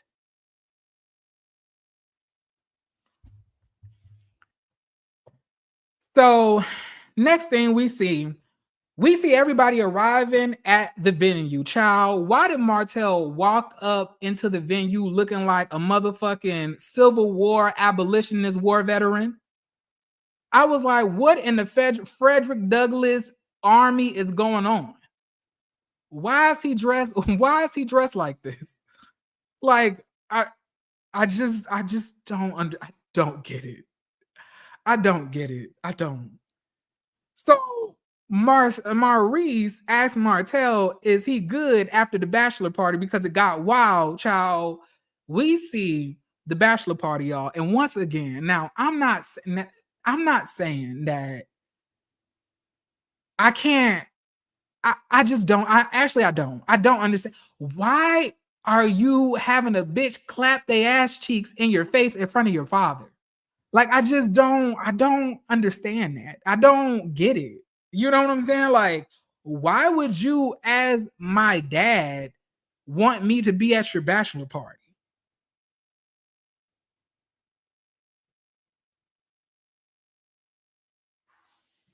Who in the chat?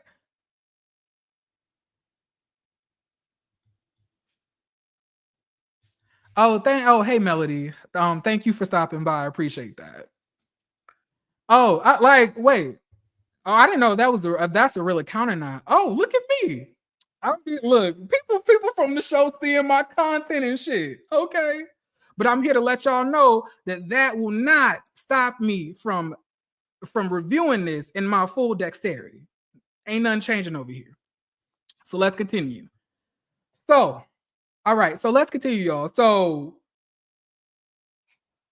Kimmy brings up the bachelorette party, y'all. And Maurice and Martell are sitting next to her, and she lets them know that it was like some weird stuff happening at the bachelorette party with Trisha and Melody, and then Sunny and Destiny. And then Martell says, well, stop.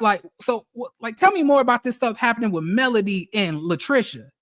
And then Kimmy says, oh, well, why you want to know about that one specifically? I was like, Kimmy, I cannot fucking stand Kimmy, y'all. I really don't. Y'all already know how I give it up over here. I do not see it for Kimmy. I think that Kimmy is a disgusting person. For you to continuously bring up this woman to this man that is literally stalking her, trying to release revenge pee on her and everything else, and you constantly bring her up to him, it's fucking disgusting. And I just don't know, y'all. If I avoided cancer in my titties, I would feel like I should be a different person. I just feel like after God healed her from cancer, the bitch got even messier. That's crazy to me. Like, if it was me, I'll be throwing flowers towards the ground wherever I go. You a cat? I would have knee pads for how much I would be on my knees at the church. But no, not Kimmy. No, Kimmy. Kimmy want to talk shit and be messy on the show. Post cancer. I don't understand that. That don't make sense to me. Okay? But let's continue. So we see Mel come up in the scene, right? And baby, the body was body. She had a gold bodycon dress, kind of metallic looking. and she had a blonde bust down, titties pushed up, because you know when God says go, all right? And she struts into the scene, and literally you saw Martell's face crack. You saw Marceau break his neck. And then you also saw Maurice trying to hide his attraction because he has to remember that she brought up that he was possibly cheating. So she sits down and she is completely opposite of them on the other side of the aisle, right? Maurice and Marceau tells her, "Hi, Mel, how you doing?" She waves at them. Can I also bring this up? I'm gonna wait. So Melody tells us in the confessional, she says that she's going to show up for Chris and Fletcher because, she cares about them or whatnot. But she was very surprised to see the seating arrangement because the Scotts had just told her that they had got into this big blowout with Martell. Now they sitting here having, conversations with him like it ain't nothing. And she says, some people fake it. And if you got to fake it, hey, it is what it is. Some people fake. And I was like, well, Mel, if I must say so myself, I think all of y'all be doing that. If we being honest, because if I was you, and this is another thing, I feel that if Mel was more straightforward about how she felt in every scene, it would mitigate a lot of this shit. So, for example, when she was sitting with Trisha at that cafe and Trisha completely had amnesia about how she got to Melody's house, when she got to Melody's house, the direction she took to get to Melody's house, what month it was when she went to Melody's house, how cold it was when she went to Melody's house, how it looked when she went to Melody's house, the reason that she went to Melody's house, to go see Martell. Right after that conversation, I would have been like, thank you for meeting with me today, but I'm just here to let you know that based on this conversation, I can't really trust you, and I don't really see myself building a friendship with somebody who was allegedly entertaining my husband at the time. So I'm gonna just bow out of this gracefully and peace on your journey. Period.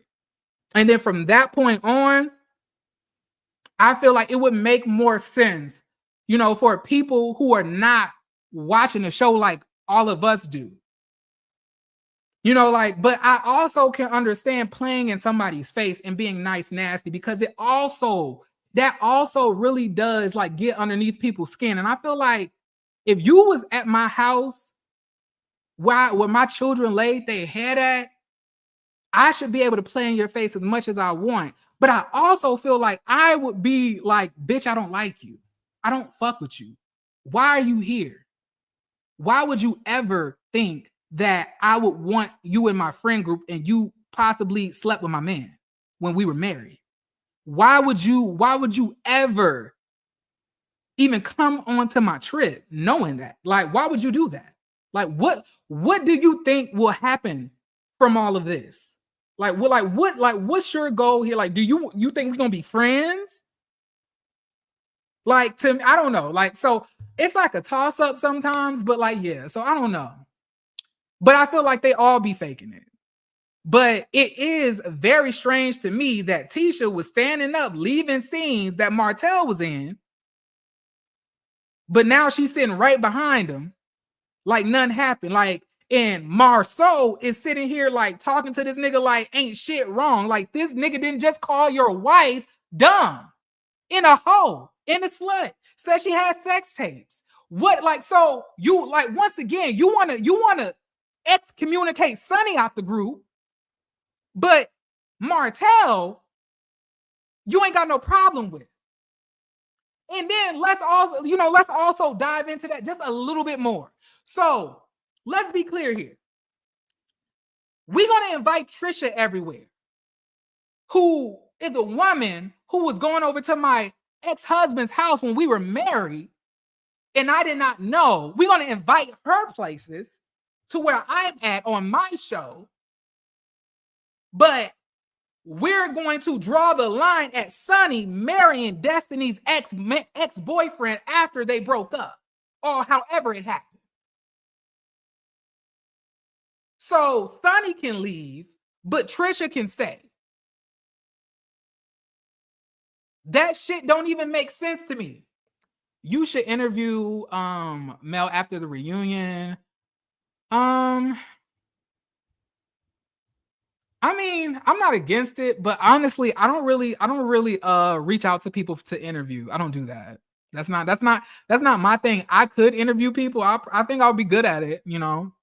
But I just don't feel that I have the you're not gonna catch me sliding into nobody's DMs asking them to come to my channel. I'm not doing that. If you want to have an interview with me, if you like my content, if you feel like, you know, you would love to talk to me or whatever, that's different. You know, you have your representatives or something reach out to me, but I'm not going into nobody's DM asking them for an interview. I'm not doing that, you know, but I appreciate the sentiment. Destiny was a slide for 15 years. Oh my God. What is that even? What is a slide? Child, these like, y'all know, outside, I'm a little older than I look. So sometimes I don't like, what's a slide? Is that another word for hoe? Child, but okay, let's continue. All right, so Martell is looking at Melody, seeing how fine Melody looks with the titties pushed up, you know. But at the end of the day, Martell, you can't have them titties. You know, those are peaceful titties.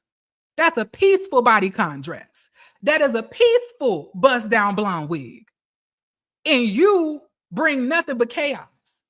And Mel said that she wants her peace. But he's talking to Maurice, talking about, you know, actually, I don't even know what I want in a woman right now.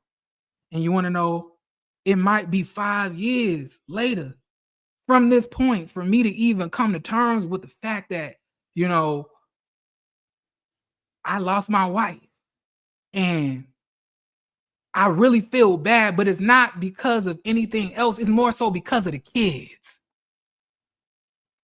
Really, nigga? It's because of the kids. It's because of the kids, Martell. That's why you're stalking her while she's on dates. That's why you're trying to release revenge porn. It's for the kids. Is that for the kids too? Was it for the kids when you were fucking bitches while COVID was happening and we were on a government shutdown? Like at what point does it be for the kids and what point does it not be for the kids? Because I can't keep up. And let's be clear here. The reason that you really want her back is because you see her looking like a snack right now and because you're broke. Because you're broke. And you ain't got shit going on. And you need her to prop you up like she propped you up back then, which is why I'm so happy, once again, that y'all see this story unfolding in front of all of y'all, because I am so sick and tired when I go in the shade room, when I go on the neighborhood talk, when I go on different TV show reviews, everybody wanna like protect and prop up a fucking black man. These are grown ass niggas. Let their own ass prop themselves up. Why the fuck y'all trying to prop up a whole 200-pound nigga? Why y'all trying to pick them up? They should be picking your ass up and propping you up, making your life better. Especially because these niggas want y'all to be traditional. Y'all want traditional, but y'all also want the modernality of this new world, and where bitches are fucking funding y'all lifestyle, funding y'all bills, splitting 50-50. But y'all want traditional. Like, Martell, you fucked up your own life. You fucked up your own family. And I'm going to need you not to try to come to terms with it 5 years from now. I'm going to need you to come to terms with it today. Actually, at the time of that filming, your ass should have came to terms with it then. Because after a restraining order, after an arrest, how much more terms do you have to come to? At what point is the term what point is the term gonna come? Is it when you in prison? Is it when you in jail? Because obviously it's not when you tried to take the kids away. You didn't come to terms then. It's obviously not when you tried to leak the revenge porn. You didn't come to terms then. It's obviously not when you stopped her. You didn't come to terms then. It's obviously not when you tracked her car. You didn't come to terms then. It's obviously not when you accused her of having sex with a security guard. It didn't come to terms then. It's not when you accused her of having sex with one of the mayors or councilmen out there. It didn't come to terms then. At what point would it come to terms to you that this woman is no longer interested in you and you will never be married to her again? At what point does the terms come, y'all? I really want to know that. I would like to know that. I would like to know that. Can somebody tell me? And I just want to reiterate, y'all. I just want to reiterate to y'all. I review these shows unbiasedly, meaning that the feelings that I have about this situation is how I would feel about anybody in the situation, right? If you were to meet my my boyfriend or even come to my apartment, I have portraits, of Black femininity all over my apartment. Actually, if you look right there, hold on, right there. Hold on, right here. Right here with my fingers pointing. That's actually a portrait of this Black goddess, like she's draped in gold, and it's like these, these gold roses all over her, and she's like doing some type of ballet. But it's all over my apartment. I really live the stuff that I'm talking about. I'm really about civil rights. I'm really about rights for women, rights for minorities. I really do believe in women being forward. You know what I'm saying? So those are not things that I'm playing about. So I just want y'all to reiterate, it's not about just one specific person on the show. This could be about anybody, and I would feel these same type of feelings. I don't care about nobody on the show for real. So I'm just letting you know how I feel about the situations as I'm seeing them. Okay? This isn't a fan page. Y'all get that? I just want y'all to understand that, because just because you like what I'm saying now does not mean that I'm going to always say something that you like at every point about somebody that you may like or may not like. You get what I'm saying? So I just want y'all to understand that.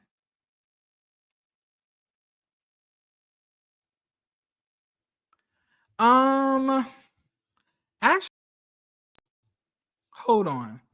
Let me see before I continue this. I think it's kind of like my Cashapp is in my description bar. But hold on. Actually, I changed my Cashapp name. My Cashapp is JeremySpeaksTV. I think I'm pretty sure I changed it. It's not Amir Fire anymore. Amir was was the name that I used to go by in the past.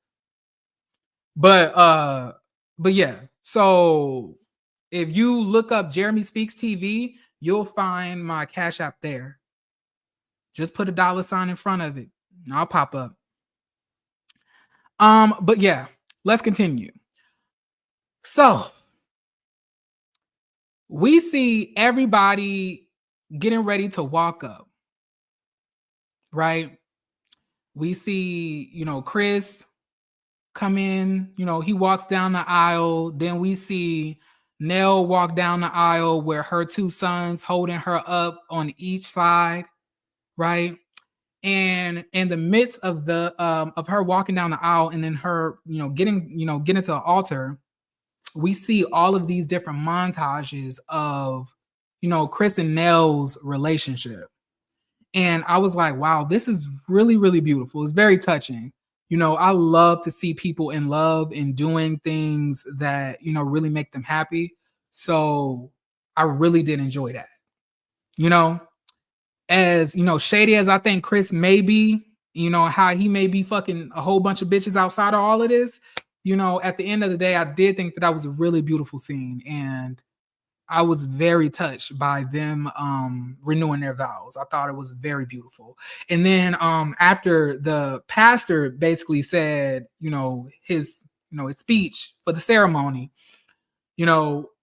Chris pulls out another ring.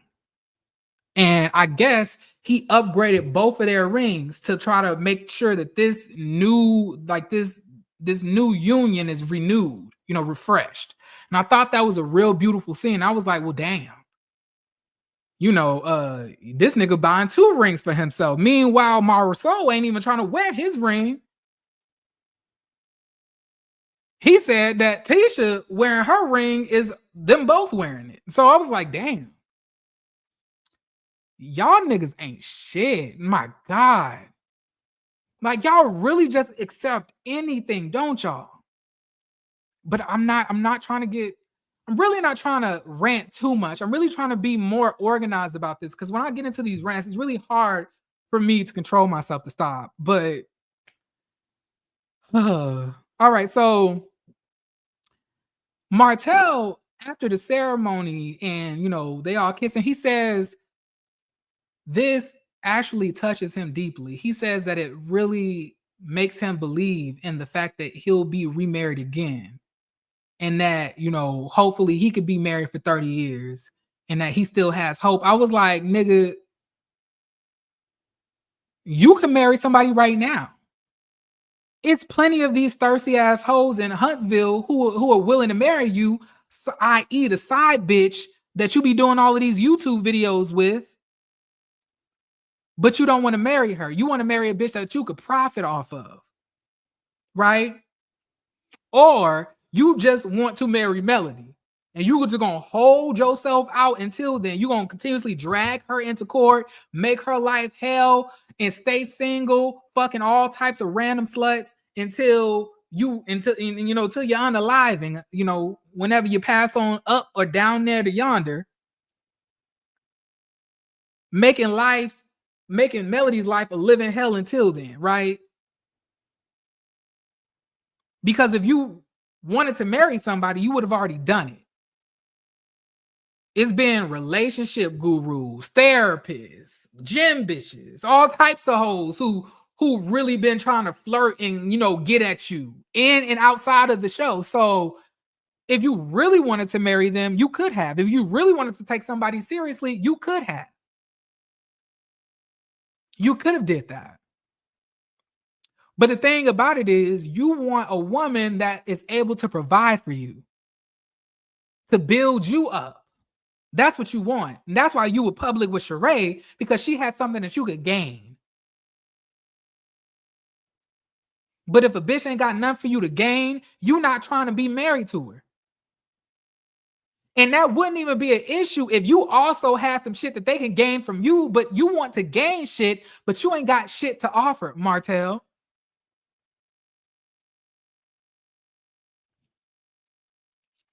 So what are we talking about here? And until you get into therapy, until you learn dick control, hormone control, sexual control, and accountability, you're never going to be able to find nobody long term. I mean, then again, hey, Tisha and Kimmy there.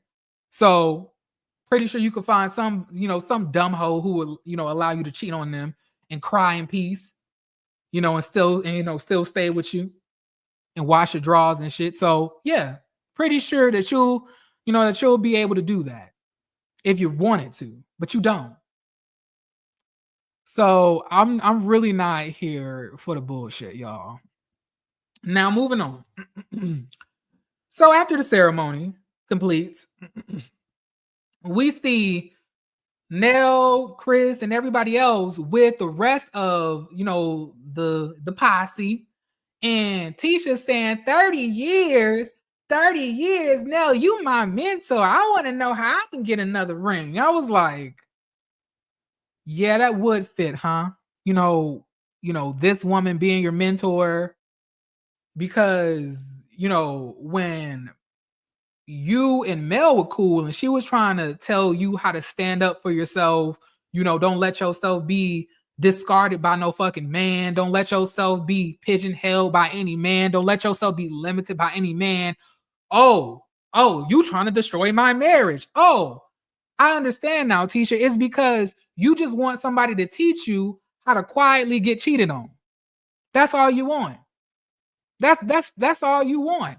And then Chris also says, not Chris, but Tisha also says that Chris could mentor Marceau. I was like, mentor him in what? They already been going on trips with each other, fucking other bitches and shit like that. So what are you talking about?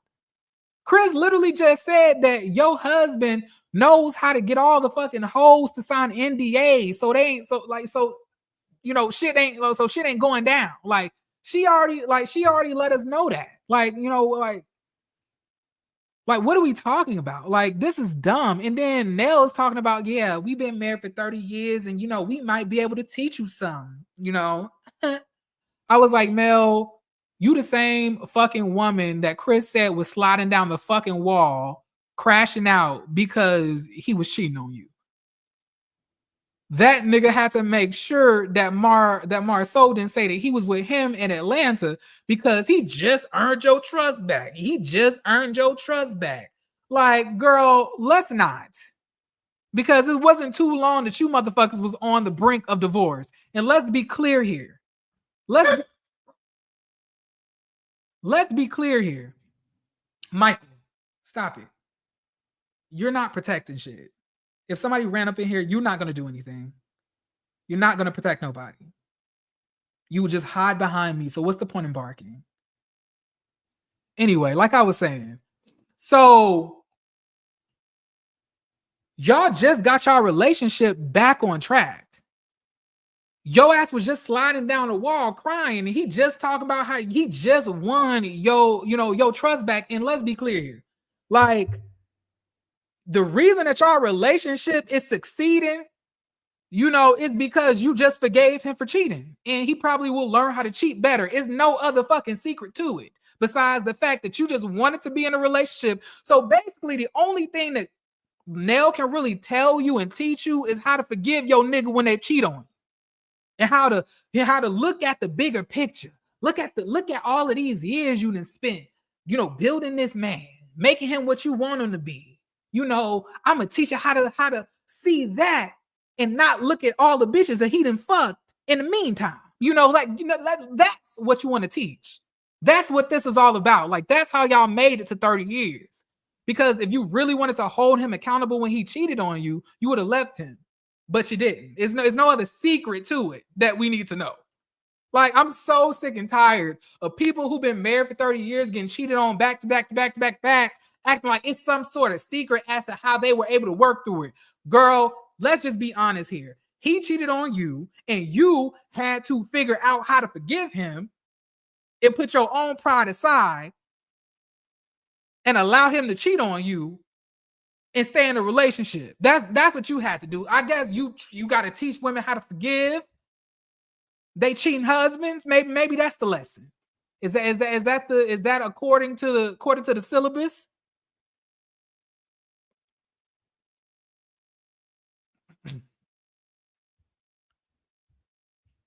Like, I really,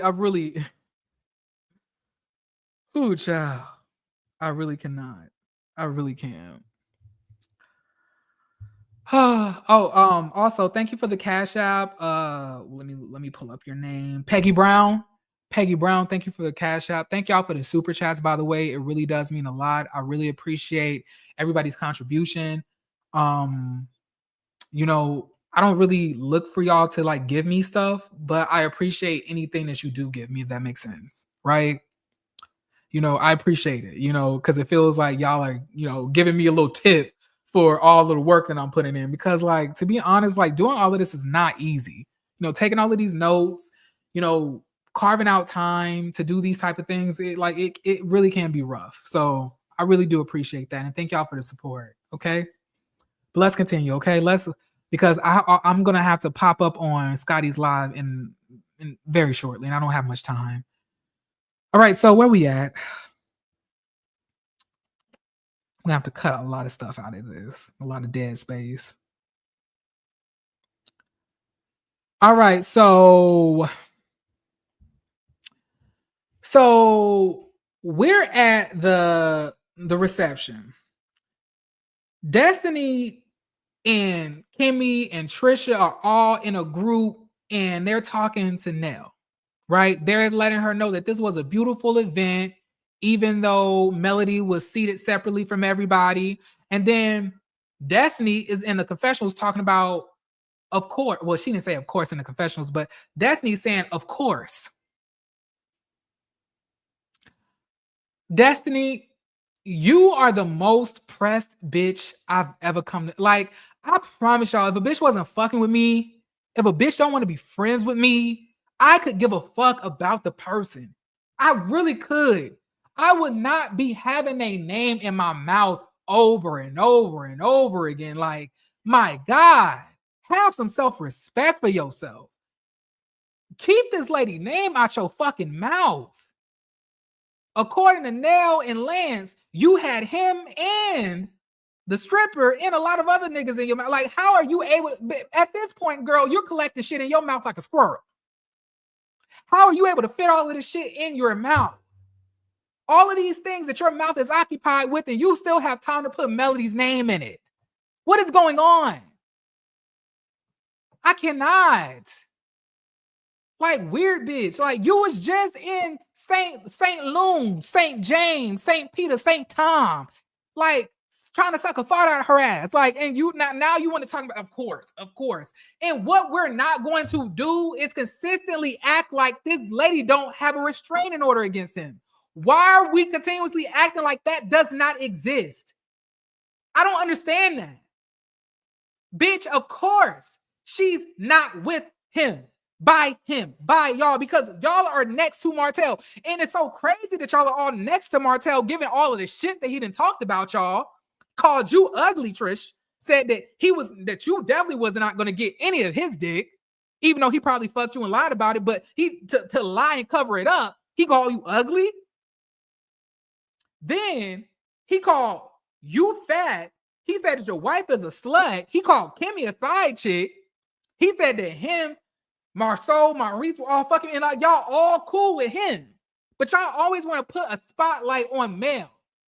Anything that Mel says, we have to hold Mel accountable. Anything that Mel said, well, what about all the shit that this nigga saying? And y'all not separating yourselves from him. So if y'all not separating yourselves from him, I'm going to separate myself from you. That, to me, that makes sense.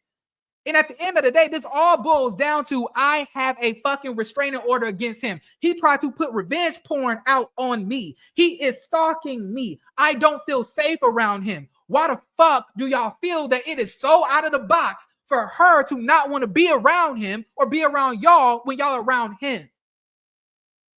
And then Destiny's talking about, everybody is enjoying themselves and having a great time. And, Mel is just ostracizing herself. And I feel bad. I was like, bitch, you don't even belong here. You just got back on the show. Shut up. You just got back on the show. Girl, they had your face blurred out last season. Talking about how this group is able to come together. Girl, you weren't even a part of this group last season. Calm down. Shut up.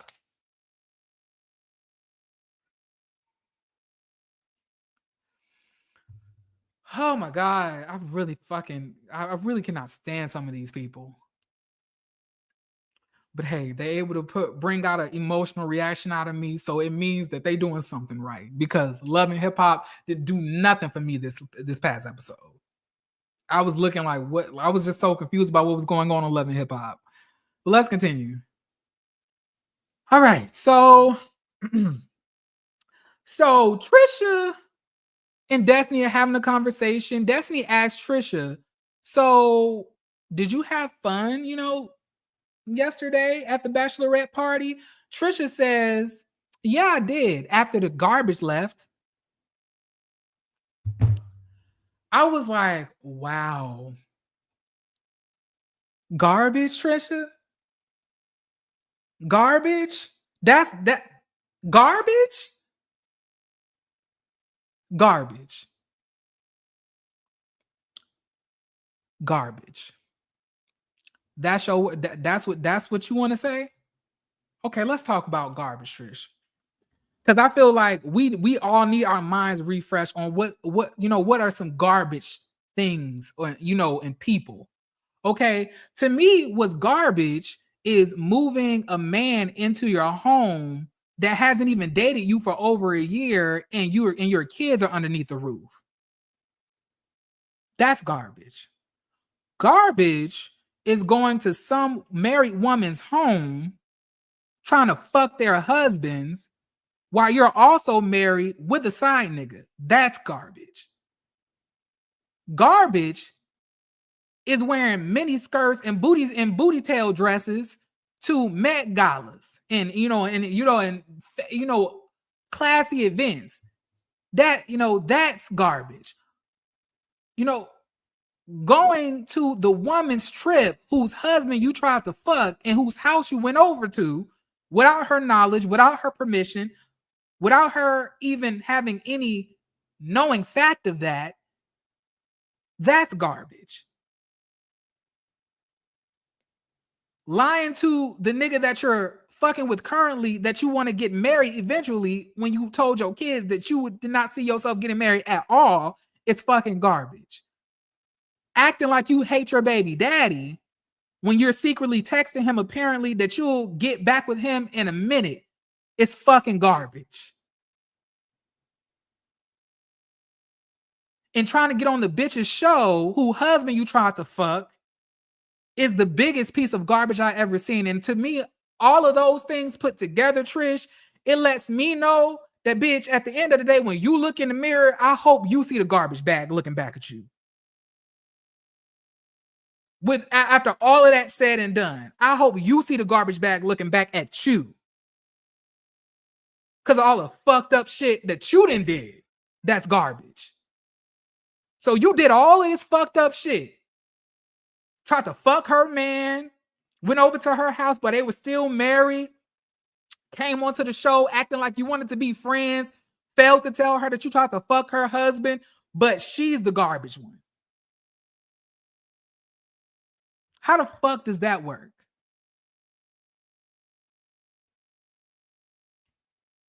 One thing I'm noticing about Trish is that not only does this bitch has a strong jawline, strong shoulders, but you also have a strong amount of audacity for you to even say that.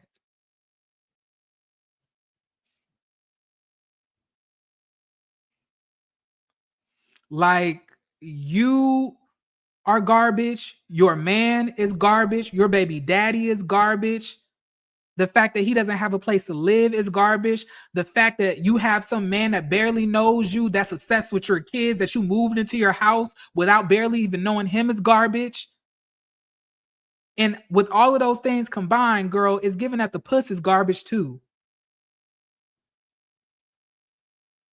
It's giving all of that. Like, girl, we see this is why Mel is Mel and Jeremy is Jeremy. Because if I was at the reunion and I had saw you call me garbage, bitch, I would have destroyed you. Girl, you should be even happy that you're breathing my air. That a piece of my wig, that maybe a hair on my wig fly off and lands on your lip, bitch, you should be blessed that you even in the presence of it. Because, bitch, you don't even need to be on this show. You or that big ass nigga that be wearing all them little ass fucking clothes. Okay? Like, let's be clear here.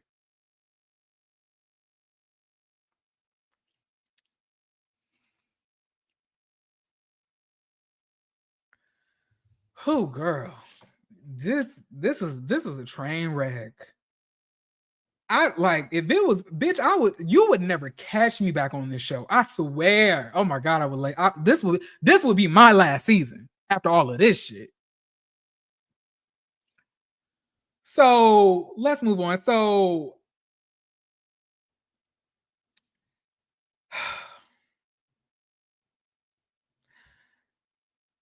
Destiny says hi to Lance. Lance gives her the driest fucking hi that he can. Kimmy points that out and said, ooh, that was cold. I would say, ooh, Kimmy, it's so fucking funny how you're always in everybody else's motherfucking business, but we still don't know why the fuck you thought that your man was in the bed and he was not there at 12 p.m. at like what can we talk about your life, Kimmy? Can we? You talking about what's cold? What's cold is the fact that your man is forcing you to like fucking force KY jelly in your fucking puss while you're healing from chemotherapy just so he can hump on you and hunch on you like a fucking mutt. That's cold, Kimmy. Why is it that you can always be in everybody else's fucking business, be in everybody else's fucking tea and Kool-Aid, but we can't never talk about what you got going on? You always want to stir the pot. You always want to be nosy. You always want to be in everybody else's relationship, but nobody can ask you about the fact that your man says that you have to suffer through sex.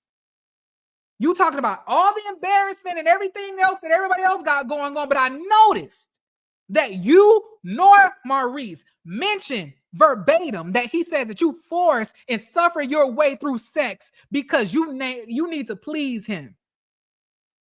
And you don't want him out here cheating. So, like, at what point do you learn to shut the fuck up? What point, Kimmy?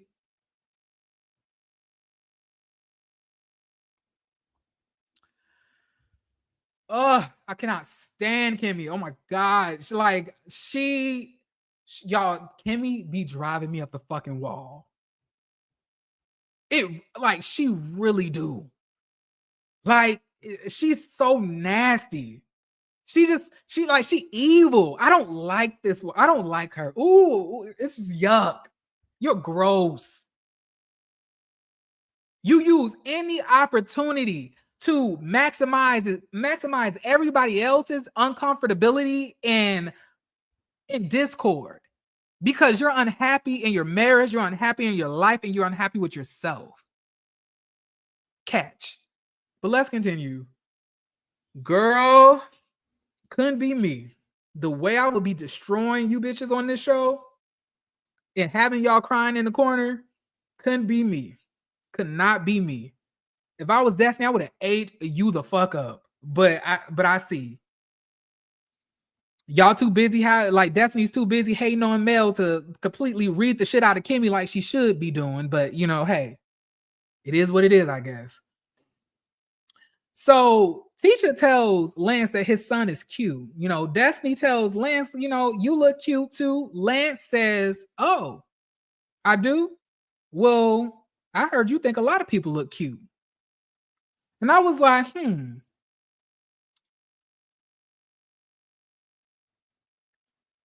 that's disrespectful as fuck. And I don't like that. I didn't like that at all. I didn't like that at all. I really didn't. And I thought that was very disrespectful and very tacky and very bitch made of you to say in front of all of those fucking people. So, are you trying to call her a hoe now? Is that what you're trying to do? So she a hoe now. But this the same hoe that you was in that fucking storage room trying to build and hang up shit with. It only took one conversation with your mama for you to dog her out in front of everybody and call her a hoe. That's all it took. For her to just say that a stripper at a bachelorette party was cute.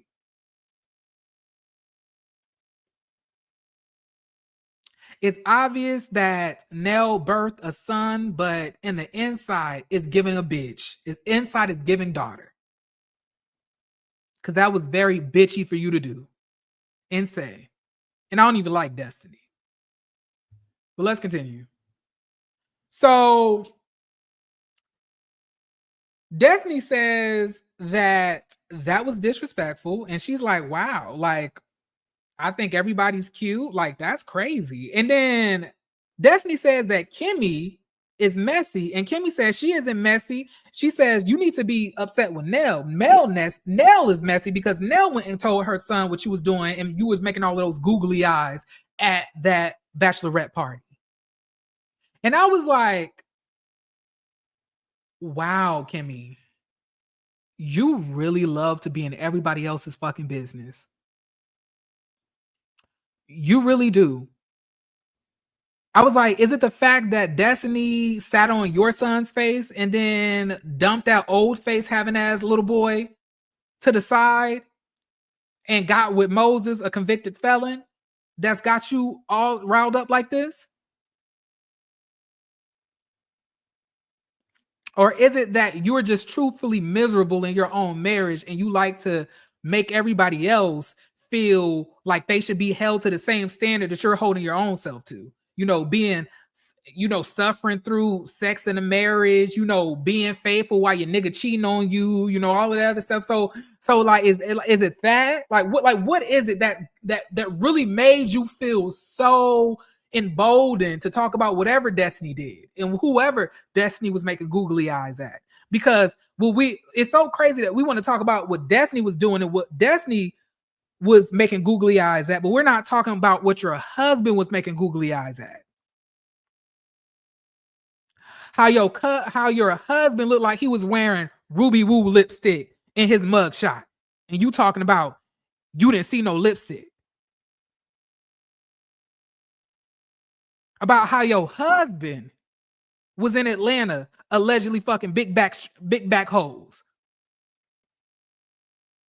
It's so funny. It's all fun and games until the joke's on you hoes. It's I swear it.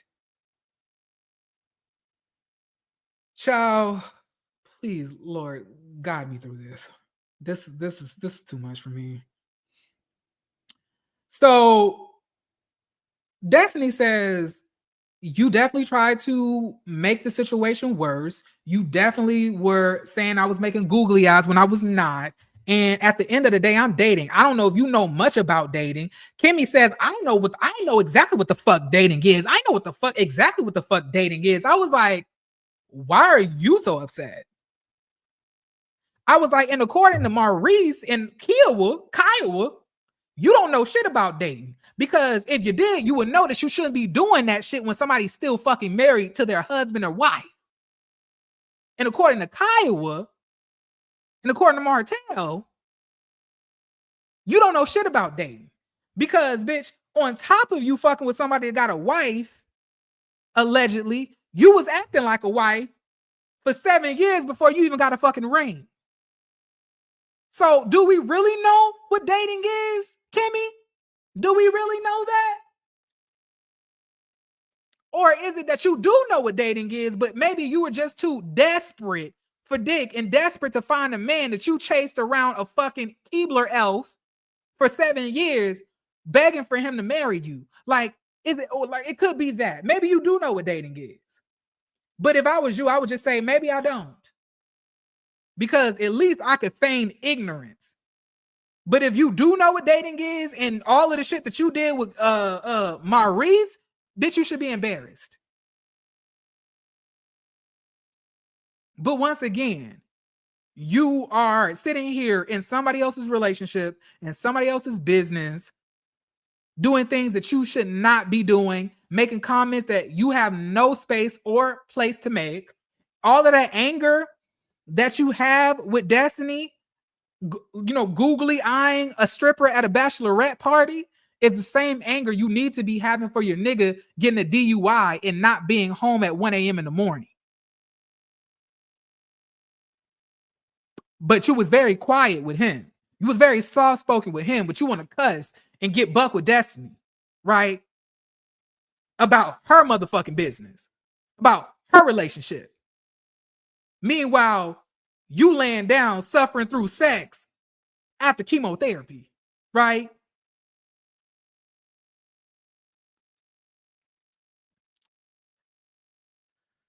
Girl, that's exactly why your son looks like a gremlin now, because you have a very nasty spirit. That's why your son has that old man face. I don't know if y'all know this, but if you a mean, nasty woman while you're pregnant, or mean, nasty woman in general, your baby gonna have an old man face. Because it's no reason why you and your son look every bit the same age of 52. But I'm gonna move on. I'm not gonna continue to drag you like this because I got other stuff to do, and this is too easy. This way too easy. Kimmy is such an easy. Y'all are all easy reads. If I'm being fair, it's harder to read the girls on Love and Hip Hop than it is y'all. If I'm being fair, child, people love to throw stones at glass houses. And from the glass house. But moving on. So Maurice, Marceau, and Martell are talking in a little group. And Marceau said that he hates that Mel had to sit apart. Then Martell says that she could have sat to the left if she wanted to, but she chose not to. And then he goes on to say that they speak all the time outside of the show, that they always are able to have a conversation and greet each other and be cordial. I was like, you are a motherfucking lie.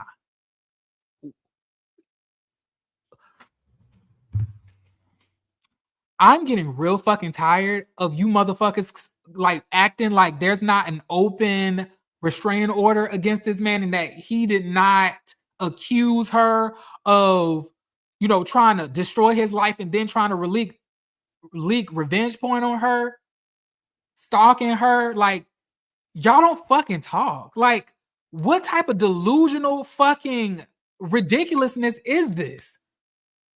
And then what's killing me is that the two fucking chubby Keebler elves are sitting here like throwing gas on this shit, making this nigga think that this shit is real life. Like, this man is delusional. Like, this is crazy. Like, this is dangerous.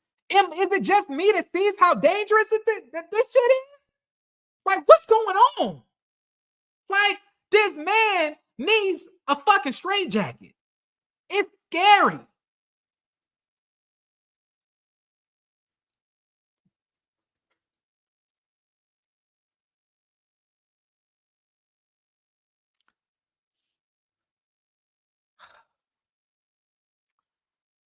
Three to four more scenes, Jeremy.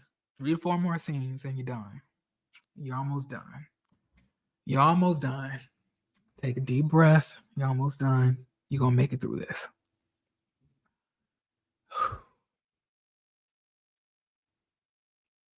All right. I'm good. I collected myself. So the group goes into the reception hall. Chris and Nell are making a toast. Nell sits, not Nell, but Mel sits down. She comes over there to the table. Tisha, Marceau, Maurice, Kimmy, Trisha, and Destiny are there. Martell pulls up a fucking seat at that table, knowing that he's not supposed to be there. And Melody does exactly what the fuck I would do. She politely gets up, collects her things, go to the, the bride and groom, give them a hug, tell them that they look beautiful, wish them the best, and, and silently leaves. Meanwhile, everybody in the scene is acting like they don't fucking know why she left. And for that, I hope every single one of you rat-headed bitches stub your toe on the bed today. Y'all are disgusting human beings. Disgusting. Every single one of y'all. And I really cannot stand the fact that nobody is protecting this woman. The fact that a man that has a restraining order against him is able to even be in the vicinity of this woman is a fucking slap in the face. But we all know why that is. It's probably because Carlos King is bouncing that flat ass allegedly all over Martell's turtle dick. That's probably why this is all happening. Because let's not act like Carlos King didn't almost jump out of his skin when Tisha exposed that you was out here fucking niggas allegedly. But anyway, moving on from this scene, we're at Trisha and Ken's house, right? Trish looks very uncomfortable. It could be the tenseness in the house. It could be because she's carrying a fucking 15-pound bundle of lock extensions on her fucking head, but I can't keep up. You know, Ken walks into the room looking like he got all of those clothes out of her son's closet. Once again, why are we still wearing baby gap clothes when we're obviously 6'3" big ass niggas bench pressing at least 350? What's the point of wearing clothes that's too small for us? But it is what it is. You know, I'm trying to take a deep breath here. All right. He sits down, asks Trisha, can they talk? Trisha says yes, depending on what exactly you want to talk about. Right. Now, long story short, into this conversation, Trish goes into the confessional and she tells us that it's been very tense in her home, and a lot of the issues are stemming from whatever history that Trisha has with Marquez and Martell. She says that she's not going to walk around her own home uncomfortable. And I was like, that's one thing I will agree about. Bitch, I will not be in my own motherfucking house uncomfortable. Bitch, you will leave, okay? You will leave. In my Married to Mark's voice, okay? You can get the fuck out. I will never be in my house uncomfortable, a place that I pay bills, all right? But then again, you the one who moved a random nigga into your house around your kids. So I really, maybe you deserve to be a little uncomfortable. Maybe it's a little bit of karma. Maybe you should protect your kids more. Don't know. Now, we go into everything that Ken is feeling. So I already let y'all know that Ken was begging and fighting for Maurice's and Marceau's validation when they were at Destiny's ghetto-ass Madonna event. And that he was going to be feeling some type of way after the conversation because he brought it up anyway. So after these men has whispered all of these things in his ear about how his wife was being unfaithful, how his wife was being a liar, he's going to take all of that energy and bring it back into the household to have a conversation that he had with Trisha that he had already come to terms with. You already had this conversation with Trisha. So why are you having it now? You already let it be known that you don't give a fuck about whatever happened between Martell and Trisha, because it was before you anyway. But now all of a sudden you're bringing up how it matters because you lied about it. But you said that you were fine with it. You said that you were completely in the know, that she let you know everything. But now all of a sudden shit's changing. And if I'm not mistaken, I feel it's because you spoke to Marceau and Maurice about it.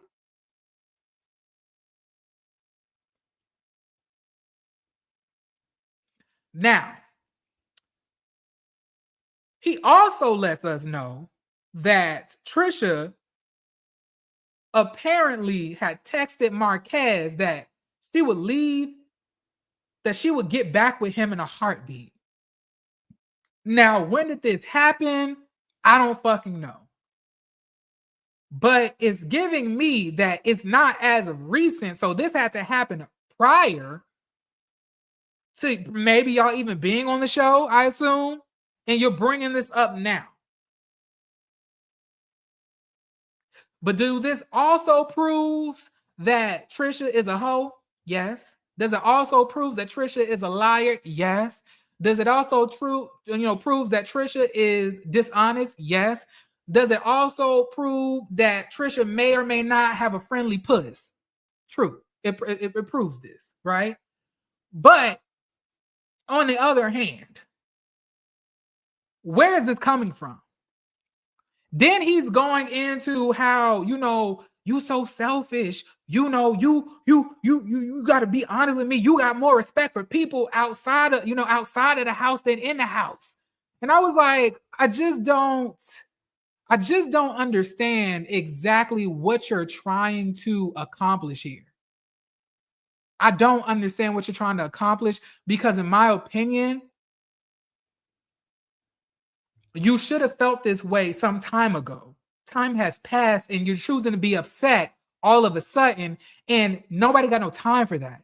Because the time for you to have a problem with the conversation should have been months ago. But you chose to be okay with it. So that's what you need to stick with. You don't like for you to bring up a conversation that we already worked through, that you said that you were okay with, in my face and throw it back at me. It's fucked up.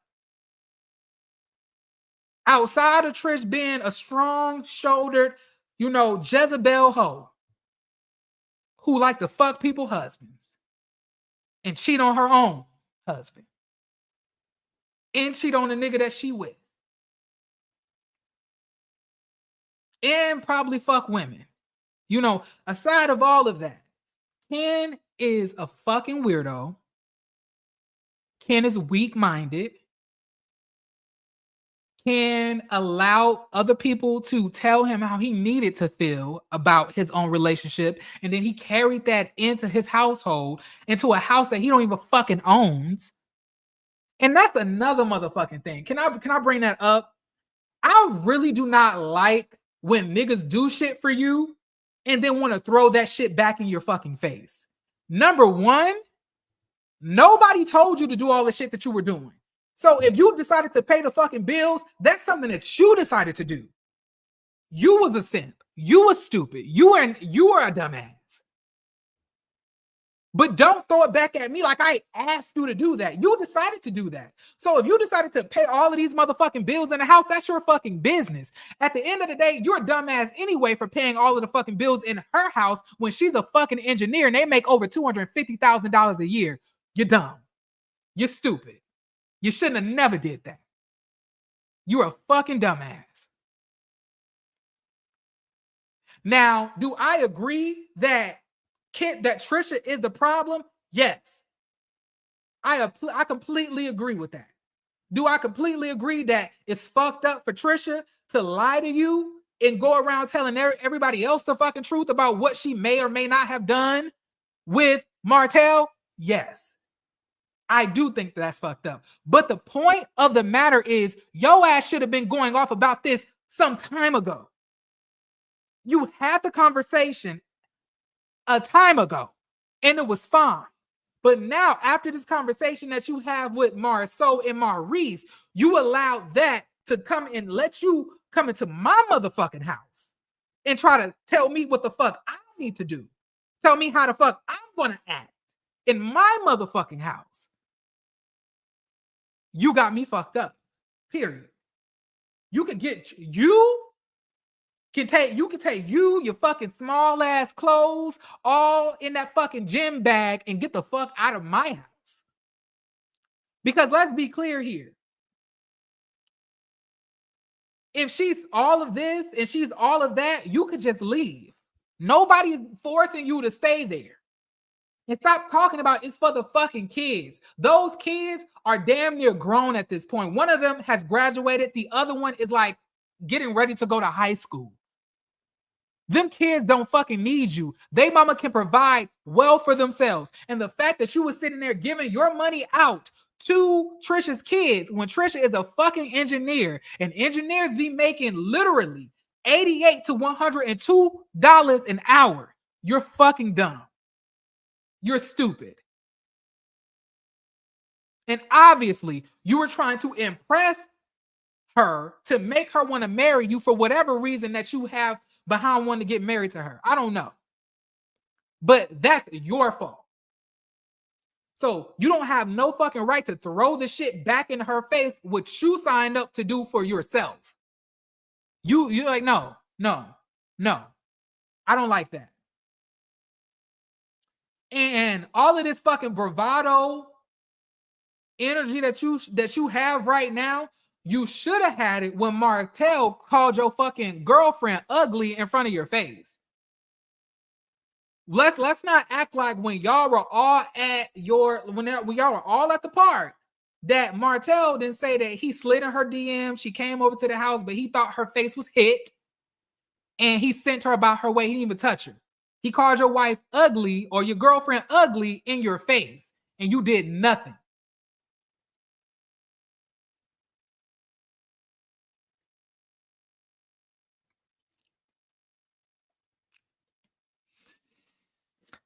Child, but yeah, that's where it ends, y'all. That's where it ends. That's not her house. It's a $3,200 rental they got together. No. That's the same house that I believe her and her husband lived in, if I'm not mistaken, right?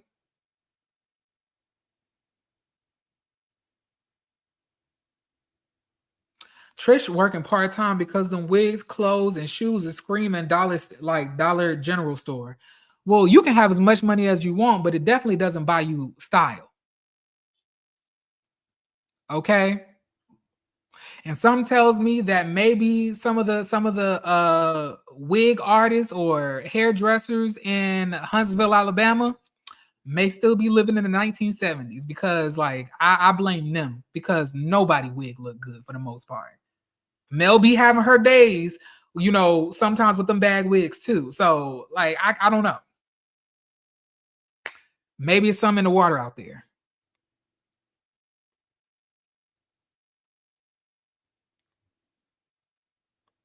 We all know Martell lied. We know that, but my point is that he called her ugly in Ken's face and he didn't do anything. That's the point. Also, let me see how much time I have before I have to hop up off of here, by the way. Oh, y'all, this is gonna be a real bitch. This review is gonna kill me to edit. Oh my god. This is gonna be so rough. Because all of this cussing I done done, all of them bleeps I'm gonna have to add in. Oh my goodness. This is about to be a fucking nightmare. Give me prayers, y'all. Okay.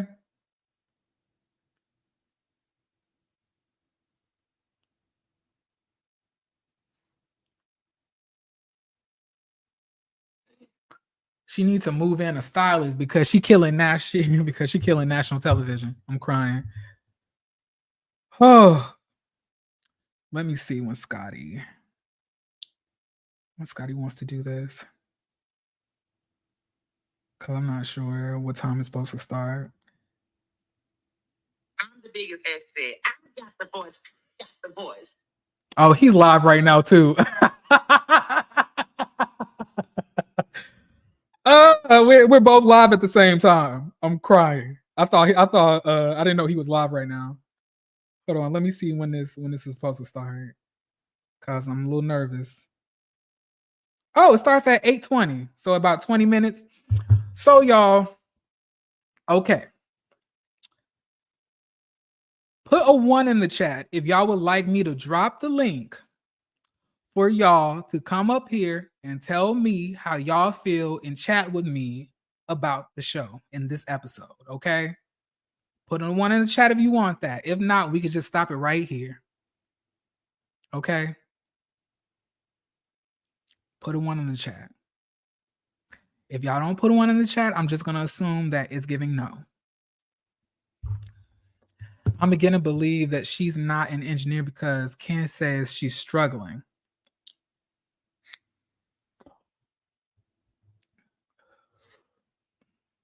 Okay, I see 1s. Oh, I see a lot of 1s. Oh, I wasn't expecting all of these 1s. Yeah. No.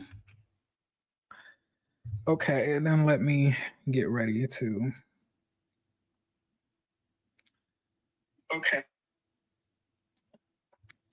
All right, I'm about to put the link in the chat, and then I'm about to pin it.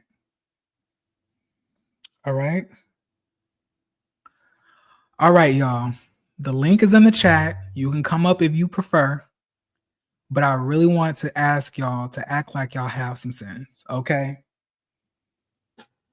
Don't come up here trying to argue with each other.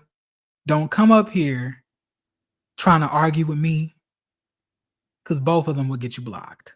All right? But please feel free to come up if you prefer. I'll give y'all maybe a couple minutes to try to like get into the can you, Michael, go away.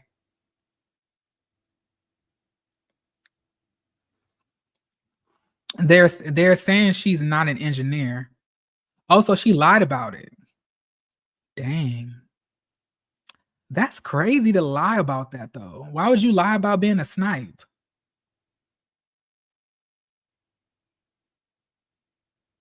But like if she's not an engineer, then what is she doing then? Like how is she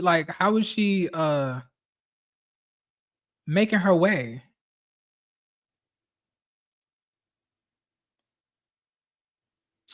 Like, can somebody explain that to me? Also, I want to go through these super chats.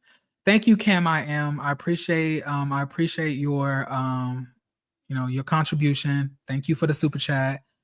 Ravine, you should interview Mel after the reunion. Thank you, Ravine, for the super chat. Megan's Law, shout out to you. Ain't no fun when a rabbit got the gun. Just Patches. Thank you for the super chat, Patches. I appreciate that as well. Thank y'all so much for the support today. I was not expecting over 300 of y'all to be in here. Like, usually I'm used to a good 5 or 4 people. Okay. So I'm just gonna let y'all know I don't see anybody in the chat. So I'm probably about to get off of here in the next few minutes because I want somebody to come and bring me some food. So I'm probably gonna DoorDash something because I ain't got no time to I don't have any time to go get it, of course. We love you. Oh, thank y'all. You was up to 424 at one point. Thank y'all. I think that's the most I ever had in here before. I remember I had a live one time that had reached around 350 live viewers, but she said she work IT. Well, there are engineers that are that work in IT. You have full stack developers, computer engineers, all of those type of things. So, and they get paid a lot of money. Actually, I didn't tell y'all, Michael, get away from me. I didn't even tell y'all. I had an interview. I had a whole fucking 3 month, literally 3 months. I was I see you in the back, Christine. I'll bring you up in a second. I literally had a 3-month job interview doing constantly all of these different interviews for Capital One for their what was it called again? Coder program. It's called Capital One Development Association program, where they take people from different backgrounds in business or in engineering, whatever, and they teach you how to code, and then you become a full stack developer for their company. I made it to the final round, and then I ended up crashing and burning during my case study. That man, I believe that man set me up, because I believe he lied about stuff that he was saying, and then saying that he said it and I did not hear it, and I was missing things, and my calculations were off. And then I just started to panic. It got real bad towards the end. Like, it got real bad. I did real good. It's called a power day, by the way. Like, you do like a good 4 interviews in one day. Like, I think it's 4 or 3. Couldn't remember. But child, that shit wore me the fuck out. I was done. But luckily I ended up getting another job anyway in finance. So I still ended up on a good path, I guess. So, Christine, I'm about to bring you up. So, hello, Christine. What's going on? Hello. Can you hear me okay? I can hear you. Oh, perfect. Oh my goodness. Well, I just got up off the floor. I was on the floor this whole review. I love your reviews, Jeremy. I love you. I could not click fast enough. I'm glad that you're feeling better. Thank I you. wasn't sure if I missed it or not, but did you speak on about when Dusty just went to just had LB arrested or anything? Did you I did have any not. details about that? I did not hear any details about that. I know that probably after, well, depending on how long the chasing panel lasts, I have to do either a live or pre-recorded video reacting to Melody's live, because I know y'all asked me to do that, Oh yes. and then also probably getting into Destiny and LeBeric, but I haven't heard anything. What happened? Just that the whole like the paperwork that she filled out about, like she was putting like back when Law was 3 months old, that he had shoved her or pushed her down, and then she was saying that the girlfriend he's with now, that he's physically harming her. And like it was just so random, and from like A to Z back to Q over that, like it was so, I don't know. I mean, I don't know for a fact, but I personally, I don't believe it, but I just can't believe how I thought you would need to have more evidence. You would need to have something to say, like to actually prove that. But it just seems like, I'm like, how did they bring in LeBaric, but Martell is still out here free as a bird, so to say. Well, But that she had him arrested. I believe Martell did get arrested, right? I'm trying to, I know like that time he said he had the kids, then his mom, Miss Marlene, went and picked him up. I mean, picked the kids up. But I don't know if was that due to when he put his hands on their son Tank, or was that from when she was that from the text message, the harassment? I wasn't sure No, which I'm one like, that was for. I remember I posted his mugshot. He got arrested too when he was in jail, but Oh. probably wasn't held for long. I don't really know what's going on in the Alabama justice system of the Department of Justice. I couldn't really tell you, but I would say that I'm not really upset if she got LeBeric arrested, because LeBeric, like, regardless on how disgusting of a person Destiny is, I can definitely say that LeBeric has been weaponizing the court against her and getting her arrested Mhm. for a whole bunch of shit Mm, yeah. that apparently had happened some time ago. So I don't So they're look at both LeBeric. even. I don't look at LeBeric as some type of like, martyr either. Like, I think that he ain't shit either. I think if Right. anybody was a friend group with Marceau, Maurice, Martel, Cedric, we can't say his name because he got that case. They ain't That's brought what that name back. yes. But like, I don't think that he was shit either. So Yeah, that whole group. But thank you so much for letting me come up. And I just wanted to say I love your commentary. I could not wait till you put up your video. I was like, come on, Jeremy, come on, Jeremy. thank But you. thank you so much for letting me come up. And thanks for always keeping us entertained. You take care. Thank you. You too. Thank you. I appreciate Thanks. it. I appreciate Appreciate it. you. All right. Bye-bye. All right. So it looks like that's the only guest that we had. Y'all, I'm tired. I stumbled upon your channel. Y'all are really making me feel feel a little emotional, because of course I'm not gonna include any of this in the actual review. All of this will get cut out. I'm only gonna keep it to where I was talking about the show. But after like my best friend died in 2022, 2023 was really rough for me, and it was very hard for me to really be consistent, and I really struggle with consistency in my channel after that. Like if you look up from 2021 to 2022, I had a lot of consistency in my channel. Like I was, uploading 3 to 4 times a week sometimes, but after that, it just really took a toll on me. And I realized that my channel had really took a hit because I ended up taking like a 9-month break and ended up coming back and at the end of 2023 and then trying to re-strategize in 2024. And then in 2024, I was really nervous about if my channel would, be able to, bounce back from all of the gaps, because I truthfully believe, and I hope that this don't sound like, negative, but I truthfully believe that I am one of the best YouTubers. I 100% believe I'm one of the best. But I feel like what's always held me back most of the times was my consistency, because although I'm creative and entertaining from my vantage point, I feel that I'm way more emotionally based. So if I'm not feeling it, it ain't happening.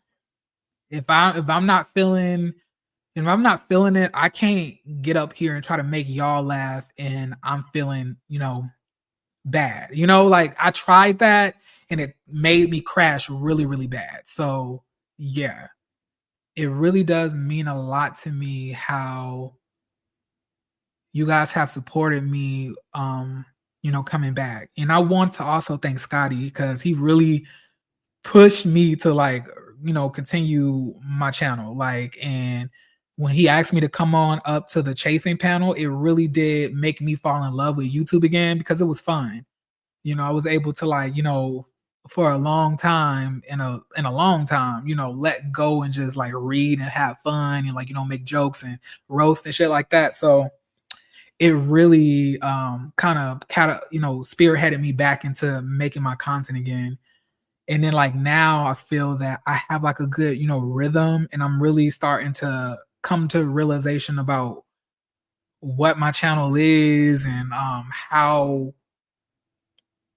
I need to package all of the stuff that that I'm doing. I ended up making a new intro that I made all of that myself.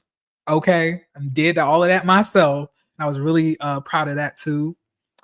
So like, yeah, it really does mean a lot. Like y'all don't understand. Like it really does. So I appreciate, and I do be reading all y'all comments.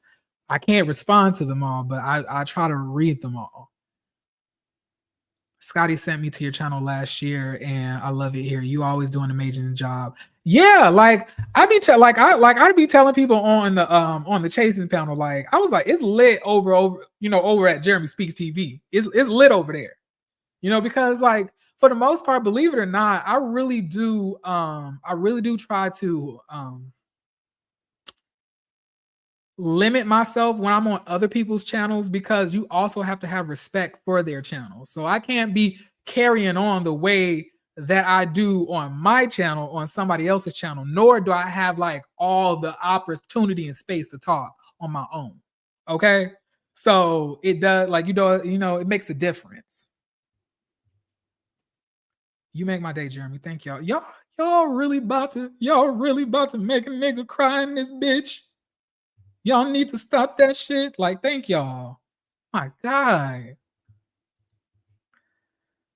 Child, let me say one bad thing that y'all don't like. Y'all gonna drag the shit out of me and say I hate black women. Look, I know y'all for your works. Okay, y'all done burnt me once, and I will admit, like when I went through all of that shit about me quote unquote hating black women, like and I really get upset. That's a really sensitive topic for me, because I honestly don't even know what I did that made y'all feel like that. Like I feel because I was cool with T and Scotty and Chef Don Don, y'all really dragged the shit out of me for no reason. Then got my name on a blacklist. Then got my videos reported. Got my channel like almost demonetized. Got a strike put on my like. I've been through some, and like that really hurt my feelings, because I was like, damn, I thought we was like family. I thought we was like I thought we was like, like this. I was like, fuck, I guess we not. But it really did teach me that I can't take things too personal on here, because at the beginning, y'all was like my family, y'all were my friends because I didn't have nobody to talk to because all my friends moved out of the area. So like y'all were the people I was talking to at first. But like now I realize that I can connect with y'all, but I also have to maintain a healthy boundary as well. So I think I figured out how to do that. Oh yes, baby. Oh yes, they was dragging the shit out of me. It was this one. It was a fucking YouTuber who ended up like it was like not a YouTuber, but it was like a fucking commenter who ended up making a YouTube channel trying to drag me and some of my other friends on here. Like it was weird. Like I was like, this don't even make sense. What did I like? I was like, now, if I was dragging the shit out of Melody, I could see that. I could somehow see how I could make y'all upset, but it was the fact that I, for the most part, generally usually agree with the stuff that Melody was doing because it made sense to me. It would be how I would move in a situation or how I would imagine myself moving if I was in a situation. But like, I still don't know why I got dragged, y'all. I'm still trying to figure that out. I'm still trying to figure it out, y'all. The same views that I have now is the same views I had back then when I was getting dragged. I don't get it. Your energy and spirit always bless me when I'm having a rough day. Thank you. I've said healthy boundaries at least 5 times today. Well, look like, we have some things in common. But like, yeah, y'all. Damn, I've been on here for 3 hours. And I see y'all are really starting to like the Love and Hip Hop Atlanta reviews too. I see that. I wonder, should I start cutting those up and uploading those as individual content as well as as I do the Love and Marriage Huntsville reviews? I never heard that about you. You're very fair, which is why I like your commentary. Thank you. I appreciate that. Whoo, child. But listen, I have to go. Okay. I have to make my way out of here because I have to collect myself because I have to be right back on here in about 8 minutes. Will you be discussing the Grammys? I don't know. The Grammys really don't interest me like that. So if Doechii wins, I'll talk about it. But outside of that, probably not. Also, if Beyonce gets Album of the Year, I'll make a point to mention that. And y'all, it's like y'all don't understand. I've been in this bitch sliding down the wall crying. Like I've been very emotional lately, especially with this election. Like I have been feeling very helpless. I just been feeling very hopeless. And it's been rough. So are you gonna do content on Mel's video? Yeah, I'll either try to do that at after the video with the chasing panel today. I'll maybe try to go live, but if not today, then I'll do it tomorrow. Cause my man has a game, so he won't be home until like a little later. And he don't live with me, but like, anytime that he's with me is a home. So look at Melody's live, Jeremy. I will. Okay, cool. All right, y'all. But I want to thank y'all so much for stopping by today.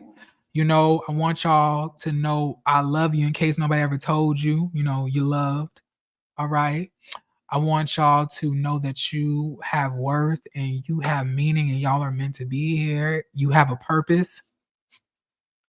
And I want y'all to drink water, hydrate, and love yourself. All right? Because when you don't love yourself, you end up being a bitch with a store closed down, who can't keep a man, who constantly is getting embarrassed on nationally syndicated television, who constantly getting arrested. Or you may end up like a strong-shouldered hoe at a gym that always getting caught up in lies. So love yourself, because when you love yourself, you ain't got to lie to nobody. You can always be honest. Okay? Know that. All right? All right, y'all. Y'all have a beautiful, beautiful rest of y'all day, and I plan on doing the same, y'all. Okay? Peace. Bye.